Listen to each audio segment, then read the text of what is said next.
So, we go back now to the home of the London Esoteric Society, this finely appointed townhouse on Grosvenor Square. We see the bulky form of Augustus marching away, declaring that he intends either to clear his head or go and find and kill Mr. Patton. Although, he says he's reformed, so he's not going to do it straight away.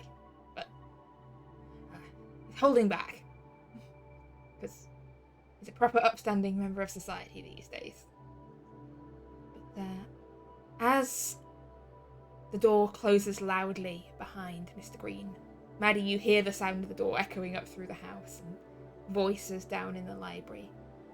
It seems like the gentlemen have returned from their excursions. By now, I think we're into the evening. Sun's setting over the city. And it's been a few days since you started this investigation, but I think not that long. Okay. I probably would have been sitting at my desk in the bedroom looking over any notes for the case that I may have. Trying to determine if there was anything new. When I hear the door shut and the voices, I will gather the notes and everything and take them downstairs to the library.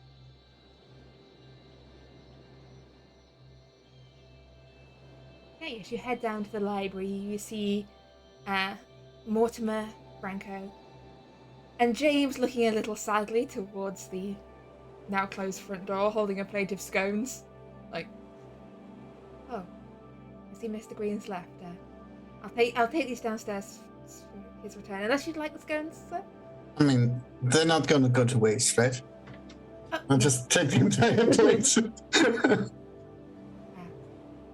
Just ring for me if you need me for anything. We will. Thank you, James.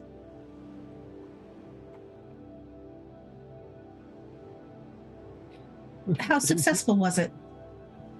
We got quite a bit of information, surprisingly. We spoke with the new doctor in charge of Albrook, Dr. Samson Croft. Mm-hmm. Seems a strange person. I've got a feeling that whole hospital is a bit strange.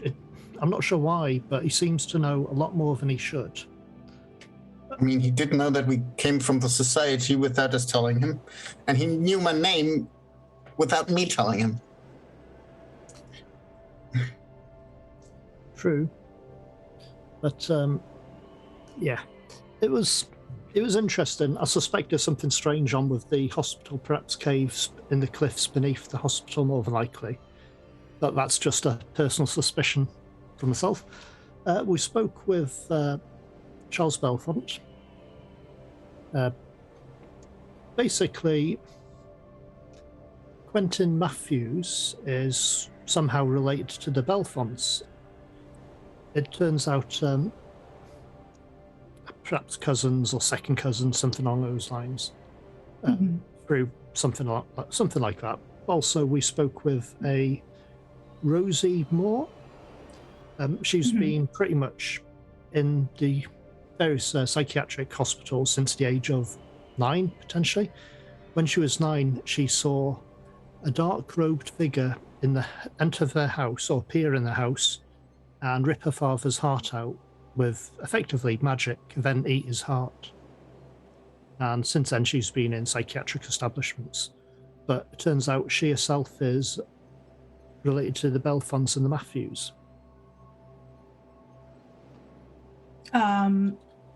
Okay, I'm going to pull out the family tree from the notes. This Moore right here, and I'm going to point at Rosalind Moore, who was born in 1859. I believe that's her. Well, she was, it looks like a cousin to Ida, which is the mother of Augusta and Charles. Yeah. That adds up with what we were told. And so she's been having the same dreams that I don't know about dreams. dreams. I'm sorry. Sorry, that is not what I meant to say. She saw a dark figure enter her house. When she was 9. Well, I think she saw a confrontation between her father and the dark-robed figure, but she was only 9, so things can get confused. But apparently he gestured with his hand, and her father's heart flew out his chest into his outstretched hand, and then the dark sorcerer, as she calls him, proceeded to eat said heart. But I believe she was under the impression she hadn't been spotted. I think she was hiding more than likely behind a curtain or something, or who knows with kids. So it looks like that was 20 years ago. Yes, just about. She probably has more information. She says well, by the sound of it, she doesn't know a great deal because she was only 9. She was a kid at the time, being locked up since.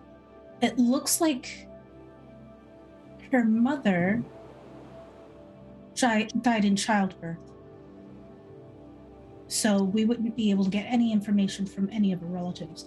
Do we know who put her into the sanitariums? I don't know. We didn't actually check that, to be fair. But it seems rather strange that this family have suffered 2 deaths of the same sort of manner. Although they're 20 years apart, it's whether the 2 different cults with a history of this hatred between them. Perhaps, well, we know who the Belfonts are involved with cult-wise.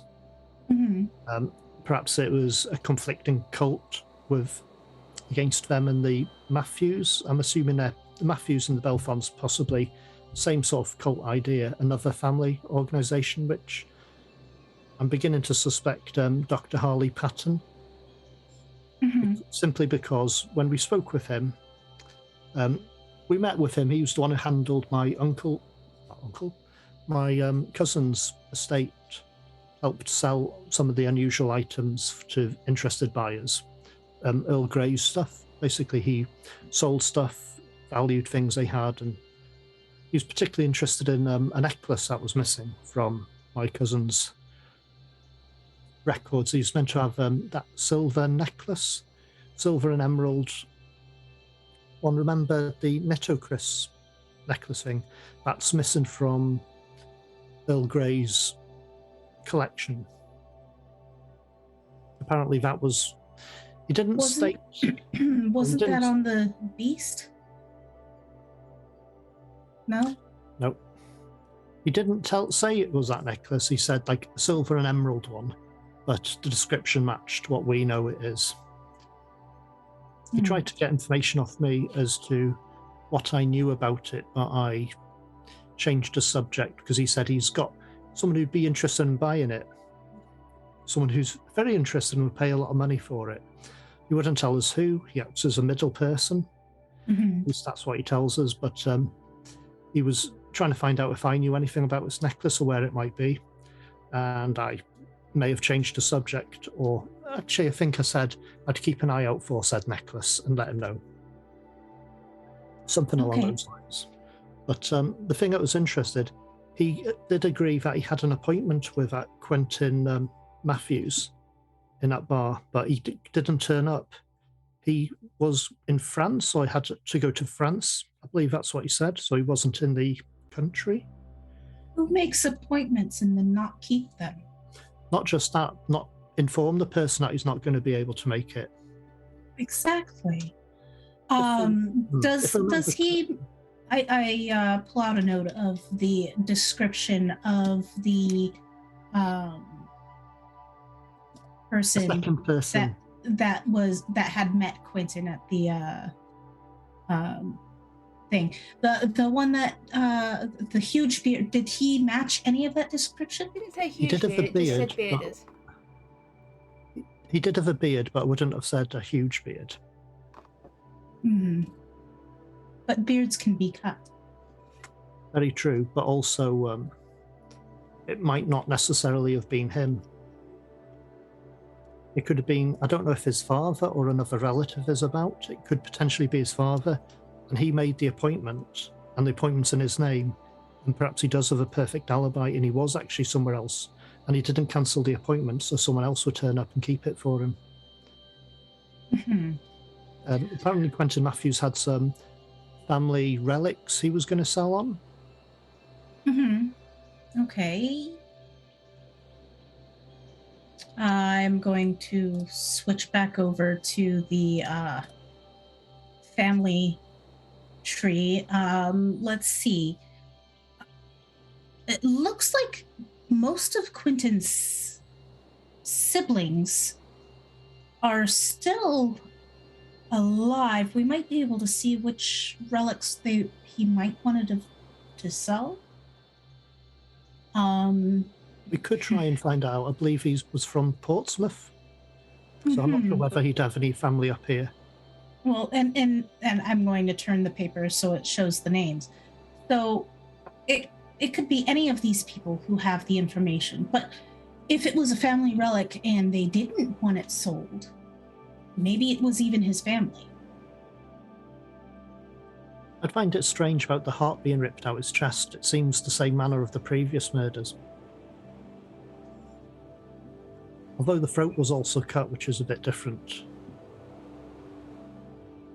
Well, since they are such close relatives to the Belfonts, I wouldn't be surprised if maybe they have the information, the same knowledge that the Belfonts had.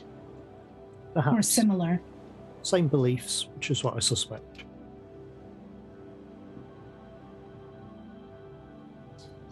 My question then would be, do we want to involve the police on this part?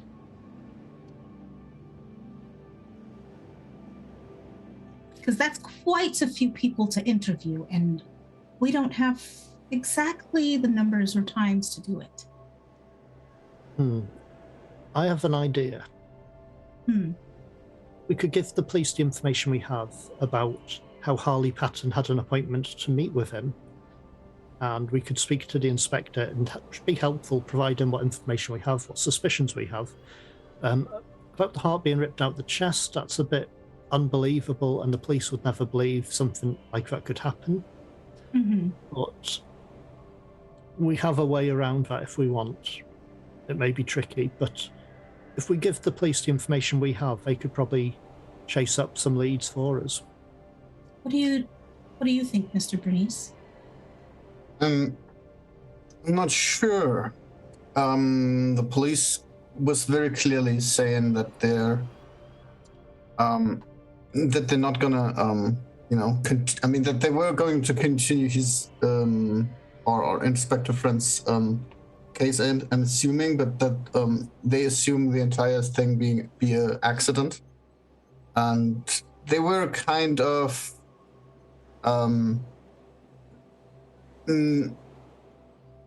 negative to our inquisitions. I'm not sure whether that's gonna be a good thing, but if you think we can convince them to, chase up something for us, that might be worthwhile. Yeah. I don't think they'll look into the inspector's death unless we find out something convincing. Yeah. But the heart being ripped from the chest, I think they will look into that. There had been rumours of some people had been concerned it's like a copycat of the Ripper type thing. Trying to do a similar thing, and it could cause public panic if anything like that if another body turned up with the heart ripped out, it could cause public panic. Someone might think it's a type of Jack the Ripper type thing going on. So I think the police would be interested in anything in that case, not necessarily Inspector Barnes, but as definitely worth a try. The matter with this H.Patton as well, which doesn't help, is he may have altered Augustus's memories somewhat, because when Augustus wanted to speak to him alone, I suspected to intimidate him, which he did. He got some notes. At least he was convinced he had a load of notes written down, and when he showed us the notes afterwards, they were all blank. So whether this Dr. H.Patton can affect memories. Well, that's a possibility, but there's also ways to But I've not hide information written on paper. perhaps, but Do you have the paper? I do. I don't think anything was really written on them. Okay. I'll hand them over. On the table. Okay. I will pick it up and check to see if there was actually any pressure from pens or anything put onto it. And then I'm going to try to shine a light behind it. So put it up against a light, to see if maybe anything can come through. Would I also know any other ways to find maybe to see if the ink vanished or anything like that? Make me, I guess, an intelligence check. You don't have any skills in forgery or no espionage or that stuff. Would appraised it? I'd say appraisal is more worth the value, but I think Well, it's a counter to forgery. I guess, yeah, an intelligence. Well, that's an successful intelligence. Mm-hmm. That there's some inks that don't show up normally can be revealed by heat. So if you've got things like lemon juice and stuff like that, often if you hold it close to a heat source, it browns. I will definitely try that to see if it will reveal anything.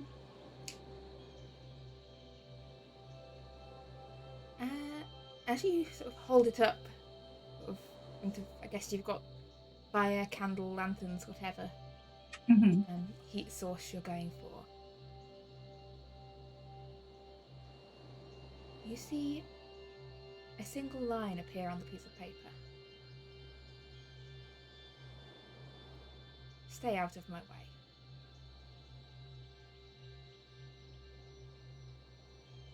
Dr. Davenport and Mr. Breeze, do you see this? Yeah. That's interesting. What I was going to say is I suspect this H.Patton, if he can affect memories, perhaps he somehow was involved with killing Inspector Barnes after Inspector Barnes spoke with him. It's possible. Perhaps if he can affect memories, he command and control people, manipulate, like hypnotism or mesmerism, perhaps? Something along those lines? Something along those lines, or maybe he can do what I can do and actually command somebody to do something. If you can command someone, could you command someone to walk into the river off a bridge? And drown Probably. themselves? Possibly. I've never tried it myself. I've only ever used it to stop something.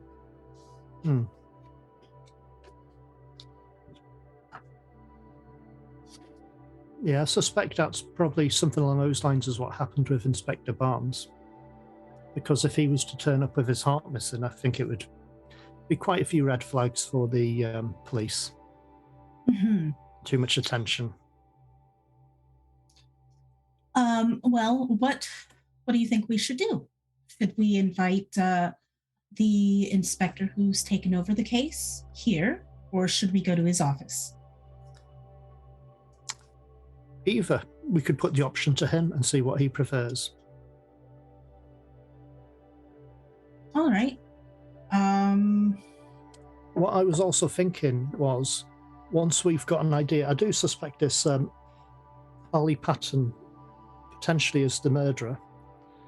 If it's not him, then perhaps his father, if his father is still about, or a relative along those lines, who did the first murder of that Rosie's father, whether he's still about and whether he's done the murder.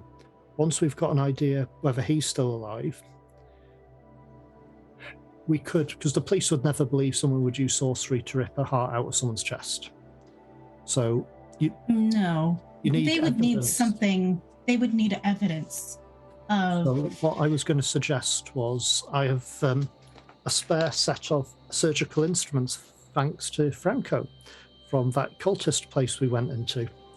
I could probably work out what instruments, if I were to want to remove someone's heart from their chest and open their rib cage up, I could probably guess what surgical instruments would be required, and we have an extra set of surgical instruments that aren't mine, we could not plant them as such, but leave them close enough to the person we believe to have done the murder. As long as we're sure whether it's his father or whether it's H.Patton himself. And that would be, we could speak to the inspector and tell him this is the sort of thing you'd need to use to remove someone's heart from a chest. With my set of surgical instruments, we could show, so at least he knows what to look out for. Then if we left that close enough to who we believed was responsible, even in rubbish or hidden nearby, not hidden that well, but enough for the police to pick up on, that would explain the cause of murder. Hidden in the bushes of a garden. Something along those lines, or bin hidden behind a bin outside. Something close enough. That would cover the cause if we could find the motive. We could say it's some sort of family feud between them if we could link him to where Rosie's father had been when he had been murdered. Possible. But we would need more information on Mr. Patton. We would, which is where we'd have to speak to the police about. I think so anyway. Most definitely, yes. We would probably need more information. But if he is able to adjust memories, then having the police speak with him might interfere with their memories. Unless we mention that he may have a talent with hypnotism or mesmerism, something like that. I'm not sure whether that sort of thing's a genuine belief at the moment. If general knowledge, it's touch and go. It's like a new thing people have heard about, but not necessarily know a great deal about.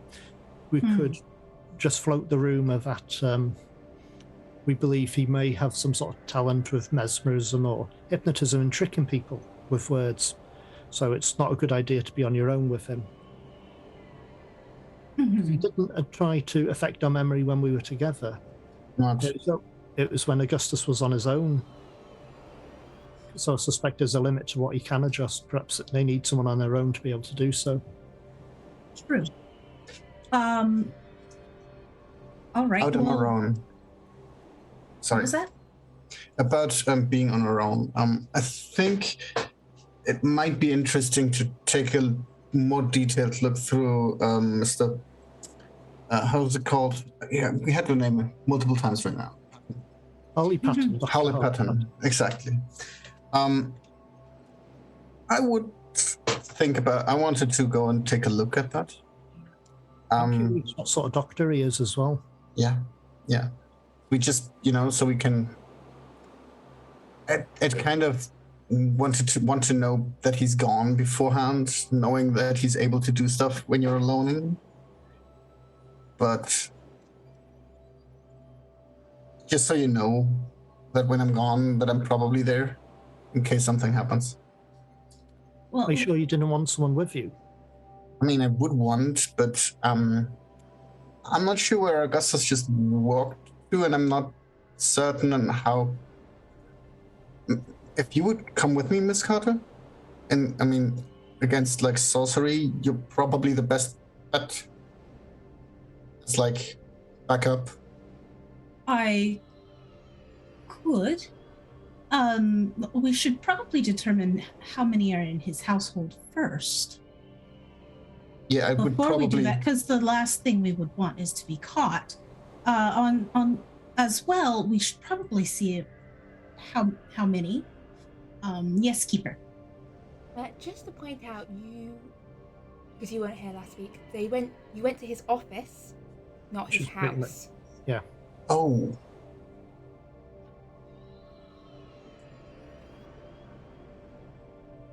Can we find out where his house is, though? Ideally, we search both. Well, if one of us, if we know that he is in his place of business, then his house should be safe unless he's got, as you've said, Dr. Davenport, is if he has like a father or a brother or someone who would be in residence. And if they're able to do the same thing, Also, that's quite could be dangerous. household staff as well. Could be servants in the house if it's a large house. Yes. I think we should look into maybe going to the library and searching up any possibly finding any reports of like his family members, seeing if they are alive, dead, or even if he's the only one in residence. And then we should speak with the police. That's what I think.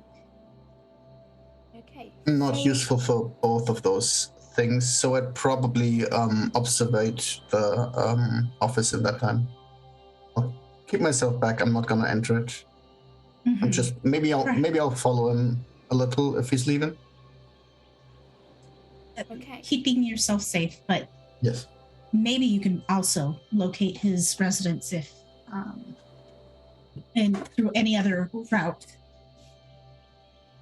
Okay, so is there anything you wish to do this evening?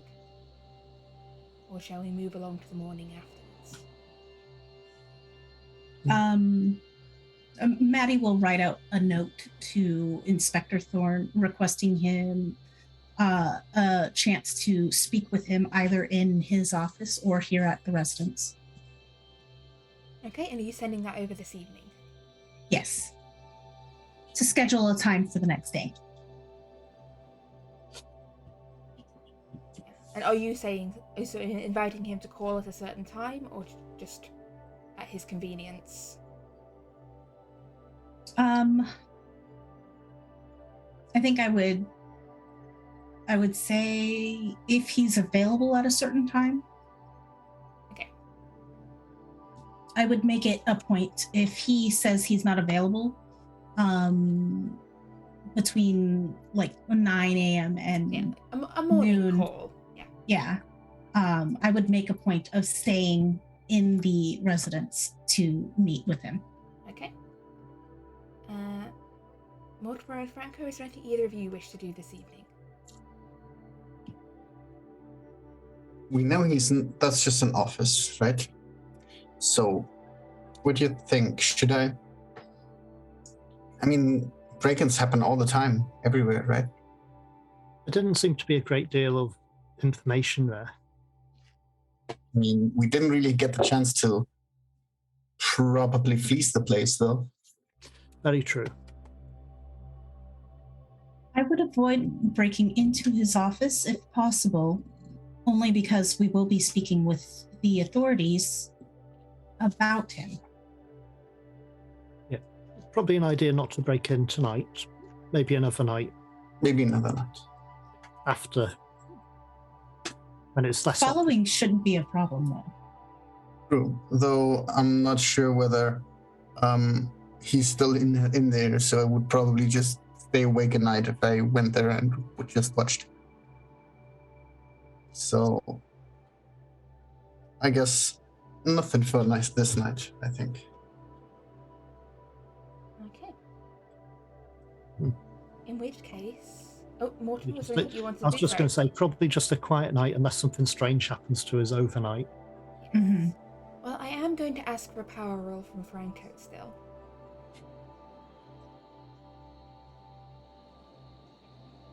But, no, the night passes peacefully for all of you. And the next morning comes around. So, Maddie, you're waiting in for a call from Inspector Thorne. Mm-hmm. I've got all the notes gathered and the most important stuff I've written out on another sheet. Okay. And Mortimer and Franco, what are you doing this morning? I'll probably go with Maddie. So you're waiting at the society. I think I will go and start, observing the office. Mr. Patton trying to be inconspicuous doing so. Okay, so it's on this street in Bloomsbury. There's people passing by, or going about their morning business. What's your plan for observation here? Sort of loitering on a street corner, or are you... How are you doing this? That depends. Is there a place where I wouldn't be, very visible loitering? If yes, if there's like a cafe or something that I could stay at. Make me If a not, luck roll. A luck roll. Yes. No, there's no. There's a coffee cafe. house on the corner, but it wouldn't have a view of Mr. Patton's office. So what I'm going to do is I'm just going to walk along the street, then switch sides and walk back on the other side in like a big circle. And just so I'm not staying at the same place the entire time, and taking care that nobody's actually watching me. As long as I keep walking about, people aren't gonna assume that I'm just walking in circles, and I'll keep an eye on the door then. Okay, in which case, make me a spot hidden and a stealth, please. If you spot anything. Both hard. Okay. So you keep this sort of holding pattern on the street, wandering back and forth, and at about 9 o'clock you see this smartly dressed figure who you recognise as Mr. Patton come up the street and head up and unlock the door to his office, and you see a brief glimpse of the stairwell behind the door that leads up to the office, and then you see the door shut behind him. Oh, I'll just keep it up. Yeah, it looks like he was coming from somewhere west of this area. But a large swathe of London lies to the west. I realise I've not actually put a pin in the map for his shop. I will do that at some point shortly. Meanwhile, back over at the Society, there's a ring of the doorbell, and you can even hear, as James is going to answer it, the tones of Inspector Thorne. Yes, jolly good. Which way? The library, did you say? Very good. Miss Carter. Dr. Davenport, wasn't it? Thank you for taking the time to meet us, Inspector Thorne. James, could we have some tea? Yes, ma'am. Lovely Pleasure to meet you, place you've got here. Thank you. It was my great uncle's. Yes. Sir John, right? John Wallace. Mm-hmm. Yes. Please have a seat. Nasty business, that one. Yeah. He takes a seat. So, I actually, concerning the case that Inspector Barnes was working on before his passing, we've actually come up with some information that you might not have. Not sure. The Matthews case. We've got a name now, you see. Yes. Well, I've solved that one. Have you? Yes. Yeah. Who's the murderer? Haven't quite caught the murderer, but we know who did it. Seems that young Mr. Matthews got himself mixed up in some dodgy dealings with some of the smugglers over in the East End. Criminal gangs and whatnot. Went up to London to sell some old family jewellery. Business deal went wrong, and they took his heart to prove a point as like the marker of the gang, who was a warning to others.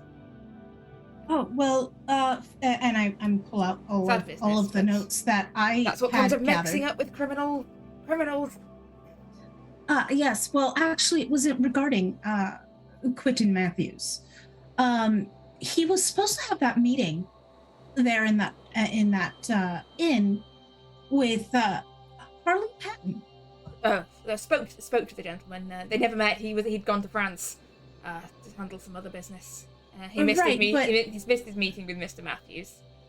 Right, but would he not have informed Mr. Matthews that he was not in residence to make the meeting? No, apparently, well, what he said was he got delayed. There was bad weather. The ferry got held up, and not long enough to send a letter. And it's not like the Matthews would have a telephone, so no good way of getting in touch with them yeah. Meeting missed. These things happen. Mr. Patton was very, very helpful with the case. Well, regarding Mr. Patton, when my associates went to speak with him about that same issue, he wrote a note, and this was the note. It's written with invisible ink. If you hold it up to the fire, and I show him.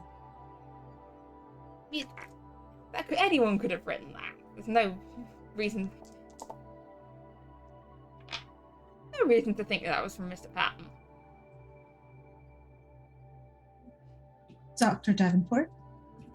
It was the paper he handed us when we interviewed him. He handed a number of papers over. He had given us the impression he was writing much more information down than he really had. Well, that is what he handed us. Also, having spoken with some people at the establishment where the murder happened, Matthews still made his appointment with someone who looked... Yes, it seems like some criminal element hijacked the meeting. Got wind of the deal and took the place of Mr. Patton. Yeah. It seems like the Matthews family had some history of dealing with various criminal elements down in Portsmouth. So I sent one of my junior investigators down yesterday to speak to the Matthews family. There seemed to have been a similar murder about 20 years ago. I believe Rosie Moore's father, again a Matthews. As I said, history of involvement with criminals. I pull out the document, the family tree, as well as the document. Well, he was also related to the Belfonts, and I indicate on the family tree Ida, as well as the fact that his cousin is Charles. And while they were also very popular for shipping as well, they had some issues family-wise, but looking into it, the murder, and I bring out the death certificate, the murder of Mr. Moore, Oliver, it's the exact same murder that... Wait. Not only are you now suggesting that an upstanding gentleman like Mr. Patton murdered Quentin Matthews, you're accusing him of a murder that happened 20 years ago. No, we are not accusing Mr. Patton of a murder. We are concerned that there might be a connection between Mr. Patton and the murderer. Because I don't think... could have been how the meeting taking a look at Mr. Out. Patton, I'd say he couldn't have been more than 12 years old when that murder happened, unless you're perhaps there's an old family especially connection. Precocious. Perhaps there's an old family connection to do with trading of that shipping, perhaps, and that's how it's all tied in with. Mm-hmm. I mean, that's what the Belfonts were very well known for. And with the exception of Charles, the entire family was sadly that fire. Yes, I'm Gas aware fire. of that gas explosion. Sorry, what are you actually suggesting here? I'm suggesting that it's not just a simple murder. I think there might have been plans. We don't know who. But it's quite concerning, and it might be more in depth than just a simple murder. And we're concerned that possibility of Inspector Barnes's connection with this, that he came across something before he could put it in his notes, and that's what caused him to drown.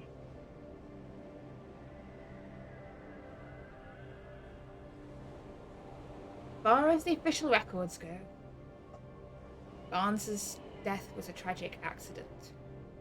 But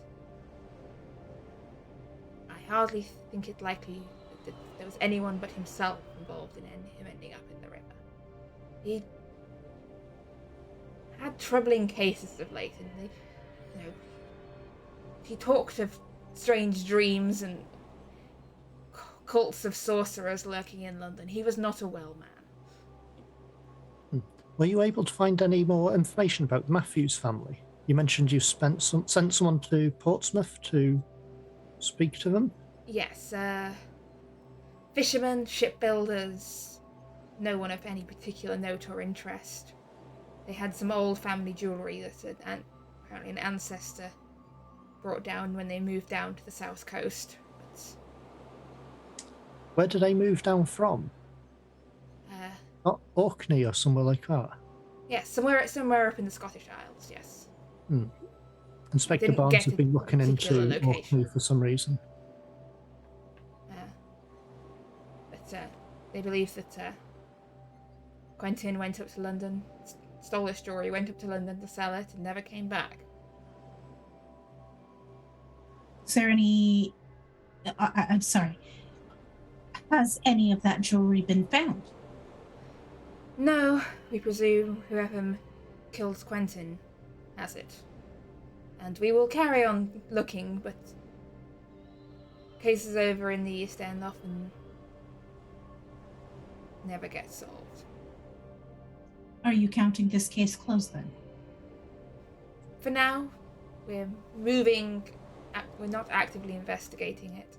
If we come up with any more information, any names of anyone over in the Wapping direction who might have been much involved. about this H.Patton, like his family? Oh, perhaps? Lovely gentleman. Very, very, very pleasant to talk to. Do you know much about his family, whether his family in the city? No, I don't think so. He said he moved here from somewhere. He said he was from. I don't actually recall where he said he was from. I was just curious because I forgot to ask him. Yes, I believe he was also. I asked him. Yeah, I believe he was also involved with handling my cousin's estate, helping auction off and sell off some of the property or items from his collection. Yes. It seems he handles a lot of estate sales and that manner of things. Seems a very busy person. Yeah, he said he agreed to meet with Quentin on spec. He doesn't usually handle sales in that manner. He says he's more of a auction houses and grand estates, not a Portsmouth fisherman. But one thing I thought was a bit strange: why arrange a meeting in a tavern, effectively a pub, instead of his office? I'm sure he had a good reason. Yeah, seems a sensible chap. Perhaps he didn't have the office at the time. I don't know how long he's been in that place. Yeah, exactly. Yeah, perhaps, or perhaps he didn't want to have Mr. Matthews, blurring the tone of Perhaps. respectable business.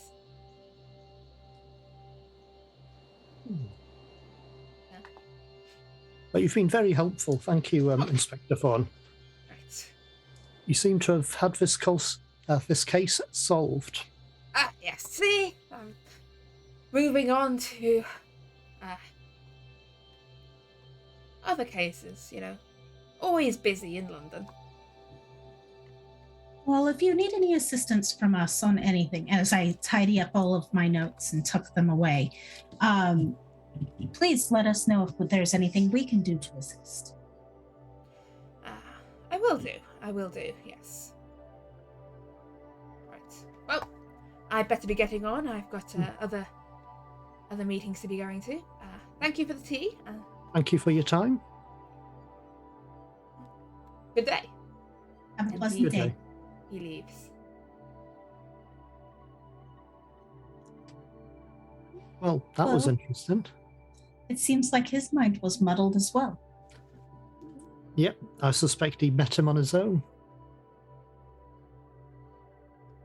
Wouldn't surprise me if Inspector Barnes had met him on his own as well. That's what I think. But Inspector Barnes actually had information that was dangerous to Mr. Patton, whilst Inspector Thorne doesn't seem to have a great deal of information on anything. No. I don't think he's quite as brilliant as Inspector Barnes was. No. Which is both good and bad.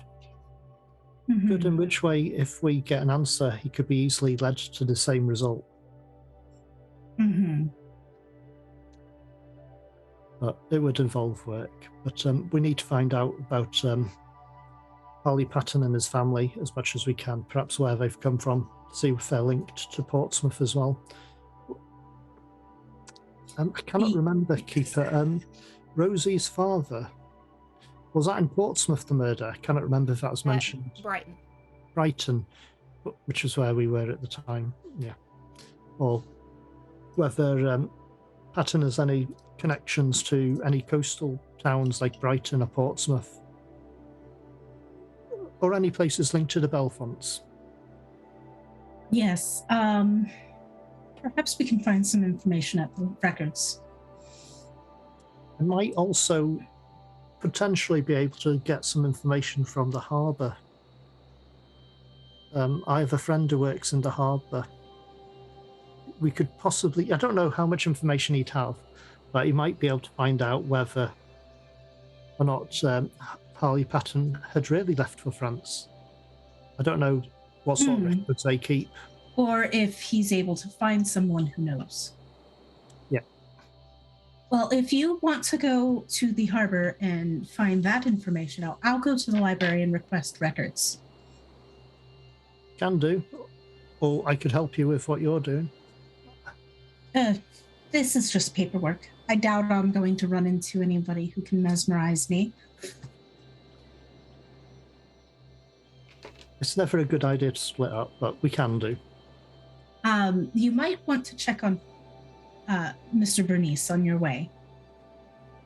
Could do, unless I believe you'll be taking the carriage, more than likely. I can walk.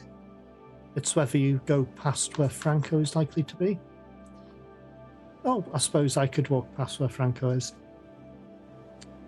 Or easy enough to get a carriage to go that way. And keep an eye out for him. Mm-hmm. On the route, anyway.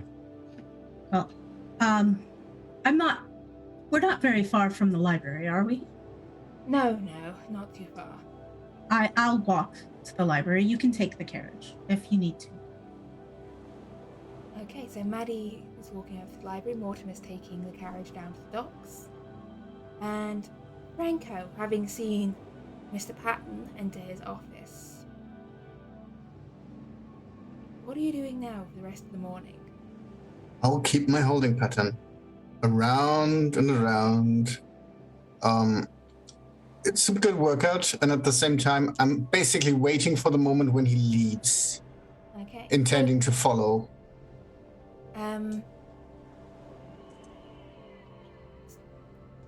after about an hour or so of watching, you see someone, a man dressed in a suit, arrive at the door, knock on the door. There's a brief pause and Patton comes down and lets him in. About half an hour later, the man leaves. Heads off. I'll try to keep an get a good look at his face, so I have like a He's got a recollection. black hat, a moustache, round spectacles. Mustache, like a murderer. This is Victorian London. There's a lot That's of fair. moustaches going around. That's fair. Yeah. He hails a hansom cab and heads off. Sure, that's not something I'm following easily anyway. So I'll keep my holding pattern again. And then, about an hour or so later, a second person turns up at the office. This man dressed sort of more in, not quite workman's clothes, but not quite as smartly dressed as the first one. This broad-set man is let in. And like only 5 minutes or so later, appears again, carrying like a suitcase, and heads off. He hadn't had the suitcase before he came. No. Oh, okay. So,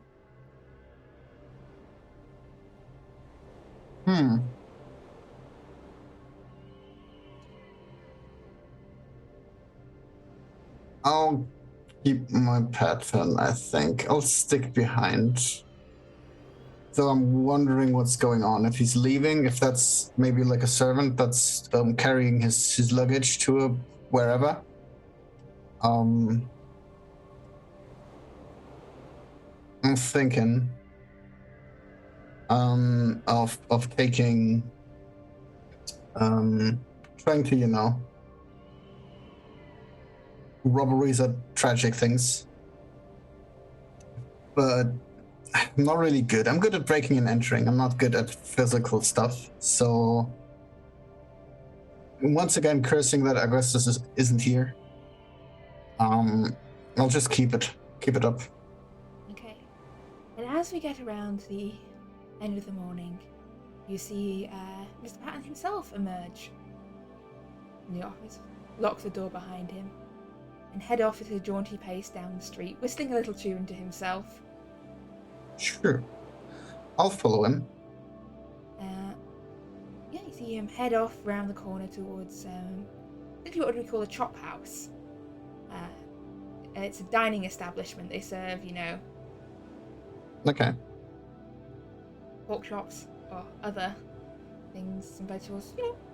Not a fancy dining establishment, but a fairly reasonable place for a working man's lunch. You see him pop down at a table,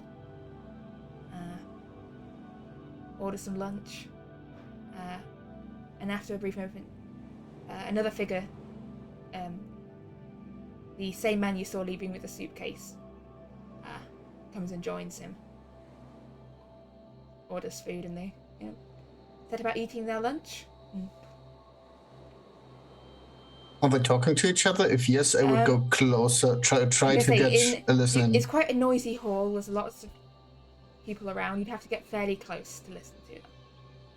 So, have they like service that? Yeah, it's like bench tables. So, and like the maid coming around. And it's not quite the right word, but yeah, essentially a waitress maid like coming around just taking people's orders and bringing in their lunch. It's a limited menu. It's more just quick service. I'll sit like a couple of I'll try to have somebody sit in between me and them. I'll just sit myself there as well. I haven't eaten anything, so I probably am hungry anyway. And I'll try to listen in. Okay, please give me a listen check. going to be hard to hear all of it. Mm. Mm. So If I was gonna push that one, I'd say to pushing this roll, you're moving closer. I'm moving closer. And if you fail it, the risk you run is you'll be seen. That would mean if I'm not getting the hard success, I would be seen, right? If you fail it. If I fail it. Yeah. Okay, so if I'm not getting the hard success, I just don't hear anything, but I don't fail. Much. Okay. Yeah. I'm gonna push that roll. Okay, so you move closer. You see, like, I guess almost like back to back with them. Like, they can't see your face, they can't see you. But you can hear what they're saying as you move closer. You hear the man who is not Patton say,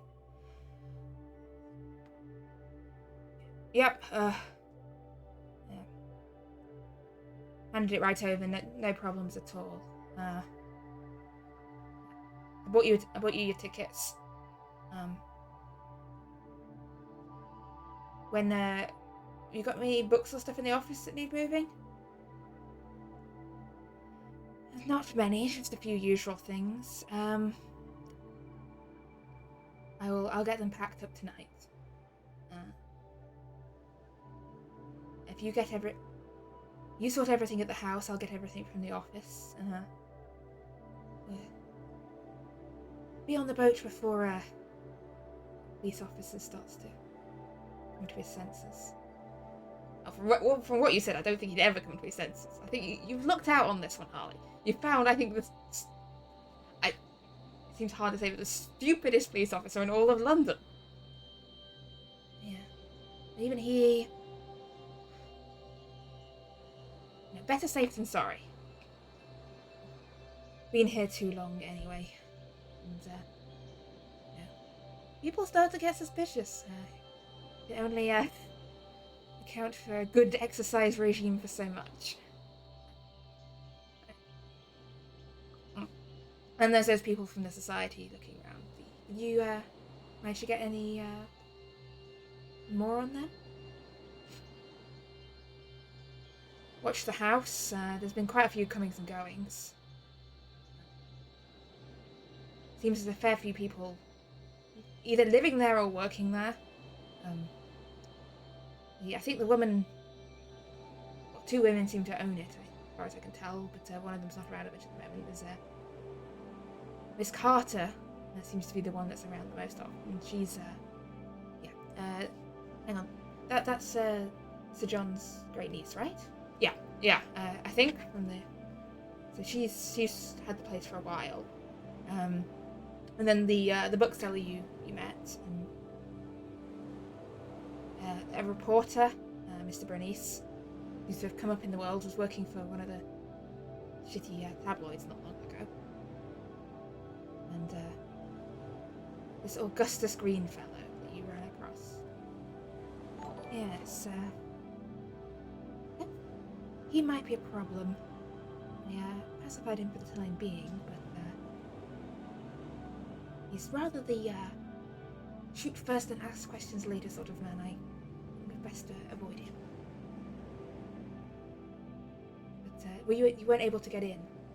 No, there's always someone around the house, and they've got a bevy of servants who seem to be on alert. I can try perhaps later in the week. No, don't bother about it. It's not worth the risk.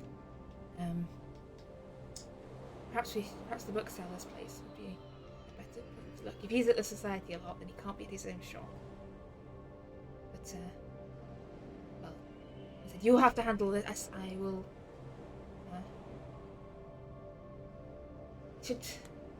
3 or 4 months should be enough to get them off my tail. Get some new paperwork and all that. Reinvention. Always. Maybe not London next time. We could always go up to Edinburgh. There's a fairly good market up there. Anyway, you sort the stuff at the house. I will. Got a couple of last sales to sort out. I was hoping to get them done next week, but I'm gonna have to rush them through and try and clear everything out. Right. They nod to each other as they finish up the last of their food. Oh, And they depart without turning around and seeing you. Like, perfect. well, I'll just finish my food as well, pay, and follow behind. okay. Oh, you're following. Which one are you following as they split and go different directions? He said he was gonna clear his office in the night, so he's probably still there in the night. I'm following his servant, I think. I'm trying to find out where the house is. He got his tickets. Were they on the You were they didn't. visible? You're hearing No, this rather than I'm seeing hearing. this. Yeah, I'm not. Okay. I didn't get a chance to swipe the tickets. Okay, sad. No. I'll follow trying to find out where the house is. Okay. So as you leave behind the other gentleman, and everyone heads off in the different directions to pursue course of investigation, I think this is probably a good point to go to break. And we'll be back in 10 minutes' time. See you then.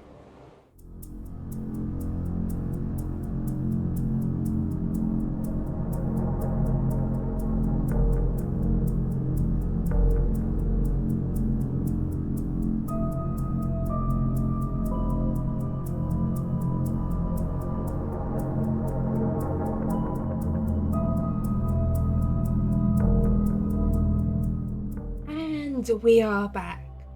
So, as Franco tails his new friend, Mortimer has headed down to the docks and harbours over towards the east of London. And what's your plan here, Mortimer? Who are you meeting with? One of my contacts from my older days as such is the harbour master, John Ryland. So I want to speak with him to see if there's any way to confirm whether... Yeah, so he works in the harbour master's office, yeah. Yes. I wasn't sure it's more the dock. It's just the docks of London you're heading to here. Yeah. Yeah. Because it's not sort of one central thing. Like all the different docks have. It's the central people. place where some of them are a lot of the privately paperwork owned. would go Yeah, through. lots of the paperwork would go through this office. Someone who helps move over my own paperwork. I can't remember if he's come up before, and I can't remember what voice I did for him. He has not come up before. Oh, good. It's just going to be my voice still. It's okay. Weirdly enough, everyone in London sounds the same these days. Davenport, not seen you in an age. Oh, how have you been? It's been a long few years, actually. Oh, I've been well enough. Still here. Well, I'm still in London. I've spent some time away, but I've been tied up with, well, I won't say tied up as such. I've joined up with a group known as the London Esoteric Society. They help the police investigate strange matters. Oh, like a PI now, are you? More or less, but I'd see myself as more a medical consultant. Oh, like that consulting detective chap in the. You read this? Read that? Oh, you should. It's dead good. No, but I'm I can't sure remember what it's I'm called, but yeah. But yeah, I've been keeping busy helping them out with their cases, and there's a strange one recently. There's someone's story doesn't seem to add up. I was wondering if you had any idea how I'd be able to look into it. Basically, this gentleman had said was in France. I wasn't sure if there's any way to, whether they're trapped, like when someone buys tickets to go. Wouldn't be in my hands. Most unlikely to be sailing from here. Most likely went down to Dover. That's where most people. Yeah, I was just wondering what sort of records are kept, or is it just the ship themselves that tend to keep the records? They'll keep each ship. They'll keep passenger logs, but unless you know which ship he went on, you're going to have a long job ahead to try and... Yeah, I think track him it'd be an down. impossible job, pretty much, especially considering not all the ships are here at the same time. Yeah, and as I said, it depends if you... Do you know he definitely know he went from London? Or if he got the train down to Dover? I don't know where he went from, is the honest answer. I was just curious. The gentleman's name is Dr. H.Patton. He's... Yeah, Patton. Yeah, Patton. Yeah, no, Patton. You know Patton? Yeah, well, he does import stuff. He comes through this way. Yes, that's the gentleman I'm trying to... Yeah, he was import... Was he import... I remember him, because, like, a couple of years back was importing, like... Antiques, potentially? No, it was half a bloody statue from, I think, Egypt or somewhere, like a chunk of old pyramid or pharaoh or something. I believe he would import anything that's profitable. He Yeah. tends to act as a middle person. If he has a buyer lined up, he'll import anything. It was bloody heavy. It broke one of the dock cranes, and he was in the office a lot, handling, trying to explain why he wasn't responsible for the damages, due to various intricacies with insurance and his employer. But, that is the gentleman who seems to be tied up in the case we're looking into at the moment. yeah. Would he travel from London, or is he? Do you know if he would? Although he imports through London, would he go from Dover? Probably. Not everyone travels with their goods, so. It doesn't travel with his goods a lot. He might have sailed from here. But I don't think... I mean, he was definitely... So bear with me one moment. Bill? Okay. You seen Patton recently? Yeah, the crane guy. Beard? Yeah, that's the one. Yeah, he was around, been around recently, dealing with, Bill saw him. He was getting some, licenses for... What's it? Oh, export. He was exporting some stuff to Paris. He didn't go himself. He was just sending the goods. Probably ahead of his journey, no, possibly. Yeah. But yeah, there's a strange story behind him. He always seemed a very pleasant chap. He does, but somebody who was meant to be meeting in London died. Tips nicely. Oh. But yeah. So we've got no way really to trace what ship he would travel on. But beyond me, you need to actually talk with each of the ship captains or whoever they have. Or hire a proper PI, send them out to do some digging. This stuff takes time, though. Lots of records to go to. On a different side, I'm thinking of I've started import and export again. Oh well.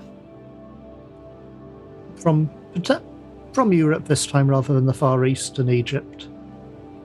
Well, I suspect I'll be seeing some more of you. Just have all your paperwork in order, It always is. There hasn't been any unusual packages for me come through recently, have there?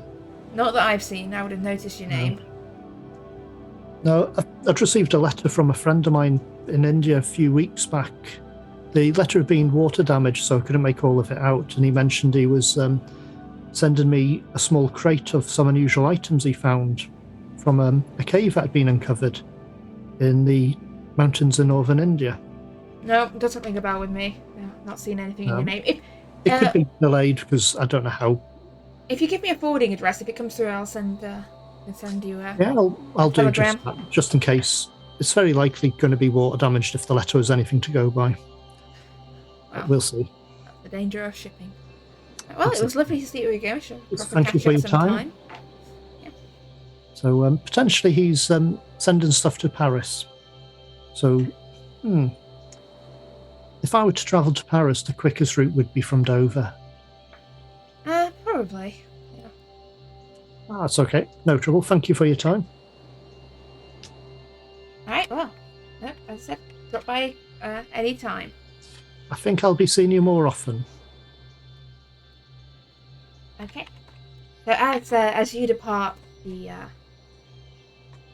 as you depart the docks. Unless there's anything else you want to do along in the harbour areas, sort of around the east end of London.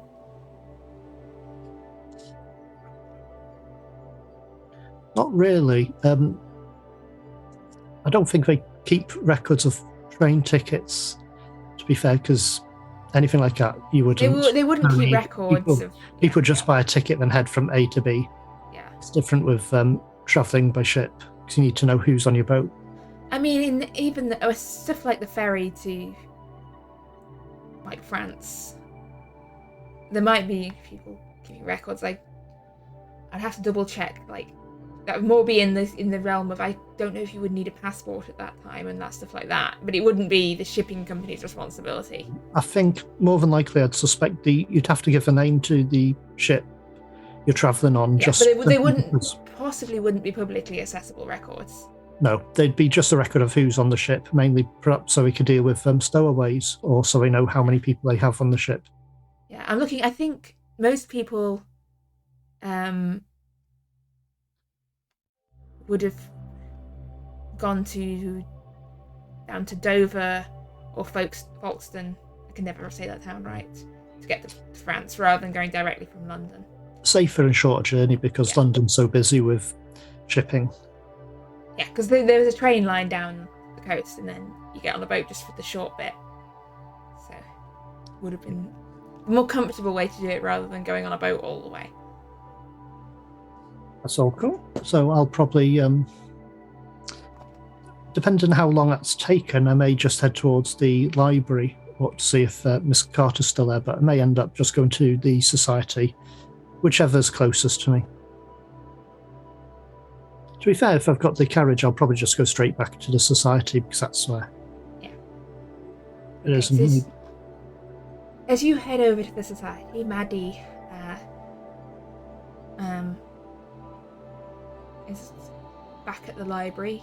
Well, more are you going to the library itself or to like the records hall? Records hall. Okay, and given that I think if I counted my days correctly, I can't remember if we're back on the record keeper that hates Mortimer, but let's say we are.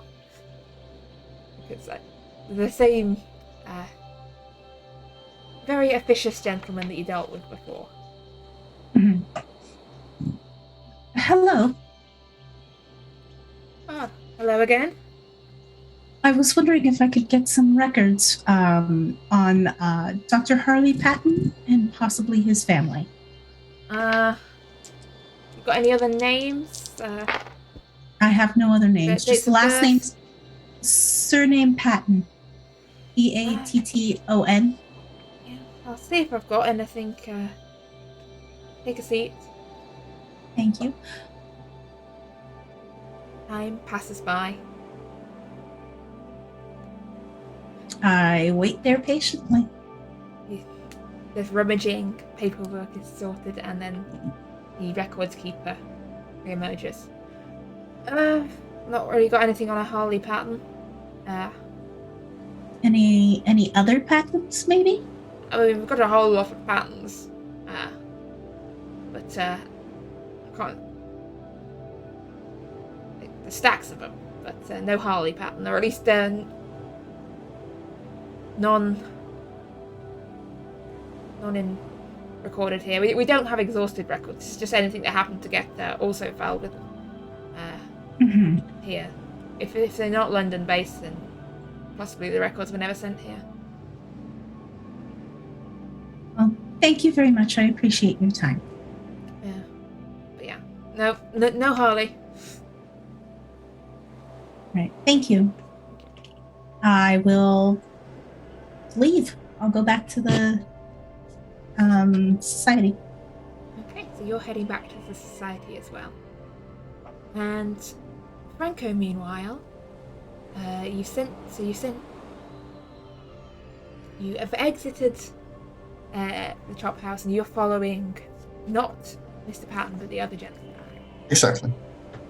And did you say you wanted to send a note? Was that... Exactly. I'll keep an eye out for like a kid on the street or like maybe something more reputable to send a note to the society to warn Dr. Davenport that there may or may not be somebody trying to enter his bookshop within the next week. Make me a look roll. Sure. The only person you see who might be able to send a note is a very scruffy-looking urchin. I mean, that's fair. Even by urchin standards, they look disreputable. Okay, I'm looking at the kid, and I'm looking like, this looks like my brother when he was younger, not like me. So I'm just, I keep walking, and I'm motioning for the kid to get closer, and write down a little note. Mister? I'll have you send a note. You can. You need to earn a little bit of cash, right? Yeah, wherever you like, mister. Anywhere in London. Sure. I'll give him the address of the society, Grosvenor Square. I'll fold the paper inward and hand it over to him. I'll give him a decently sized, not too wealthy, so he's getting in trouble. If other kids see that he's got a lot of money, he might end up in trouble. So I'm giving what I'm thinking is a decent wage for that amount of walking that he's gonna do, and tell him they're gonna double that once you're there. Ask for a man named James. Okay. Will do. Yes, sir.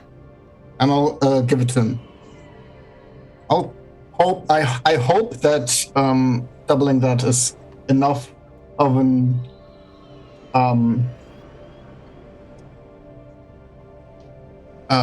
to make sure that it's actually reaching. Incentive, that's the word, exactly. Yeah. And then I'll follow the guy. Okay, so you're carrying on following the other gentleman. Well, other man. I'm not sure if he's a gentleman or not. But as you follow him, I think, Maddie, you probably arrive back at the house before Mortimer. You're walking, but he's got more ground to cover. So you arrive back, and you hear a knock at the door not long after you've arrived back. I'll turn around and answer the door. Afternoon, miss. I've got a letter here for James, or anyone at this address. Yes, James is my man. How can I help you? I was promised a shilling for delivering it. Yes. Can I have the note, please? I was promised a shilling first. I will pull out 2 shillings. The note, You please. see the child's eyes just light up. And he thrusts this note into your hands, goes, And I give him the 2 shillings. Thank "Thank you, miss." And I'm going to open it and read it. Well, what exactly does it say, Franco? What it says is that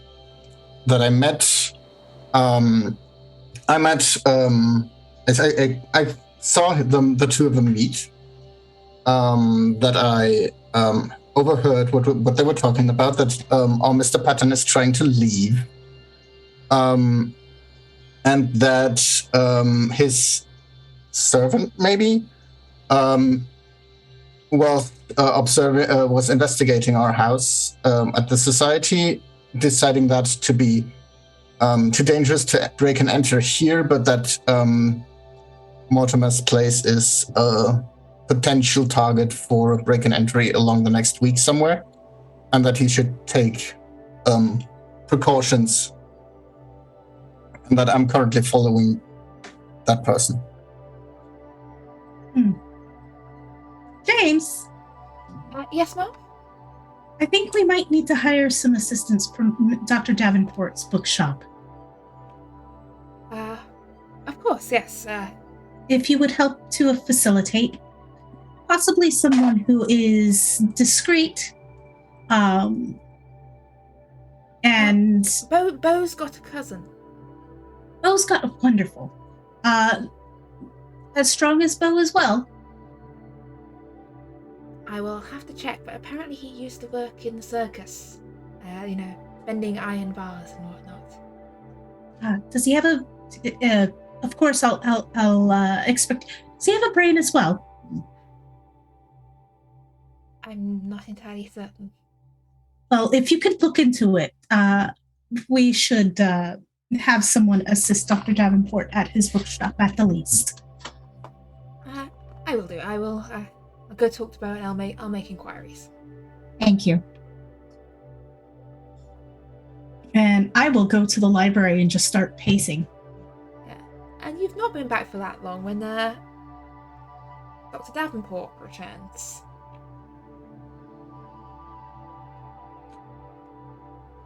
I'll probably wander to the library, guessing that's where Maddie would be. This is where we all tend to meet up anyway. And you see her pacing the room. There's unfolded piece of paper on the table. There's a note. You might want to read it. I've asked James to look into hiring someone to assist you at your shop. Thank you. I was looking into. I was considering putting some form of security in place.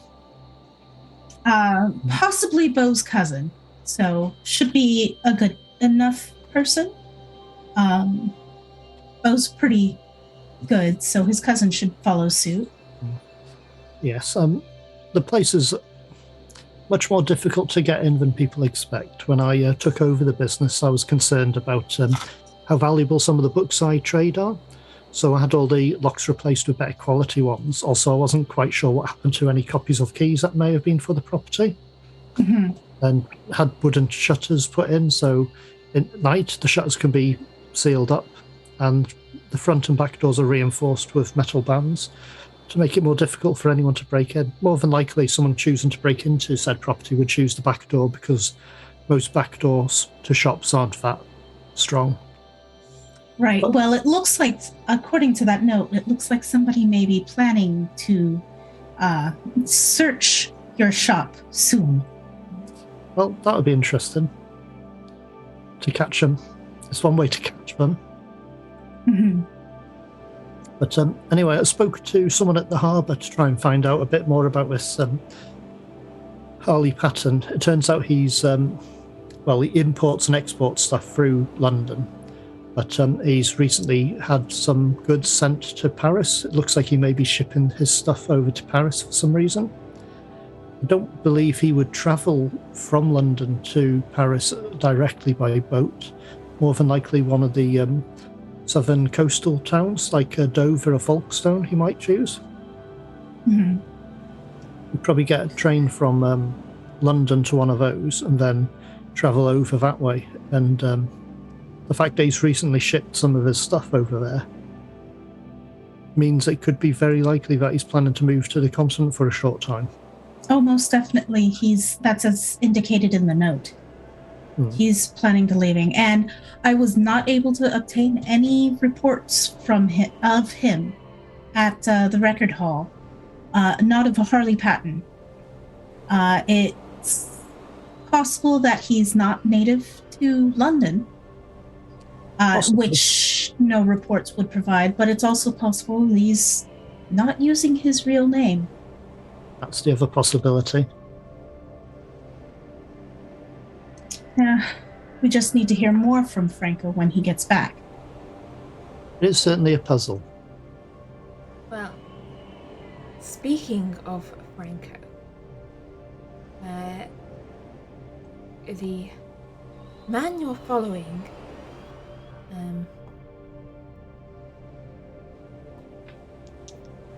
just trying to check the train lines, and I don't think he's got a train he can get at this time. So he hails a cab and hops in. That's inconvenient. So what would you like to do? So he walked a certain to the train station? He walked to the corner of the street. I was checking if there was a train line going to the part of London that he would be going to. Okay, so he's hailing a cab. I don't think they've built one yet.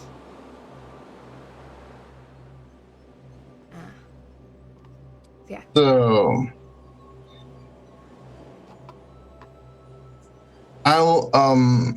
I'll probably be hailing one too. I'm currently thinking. Where to? So, I'll just ask him to. Would you mind following the Ossa?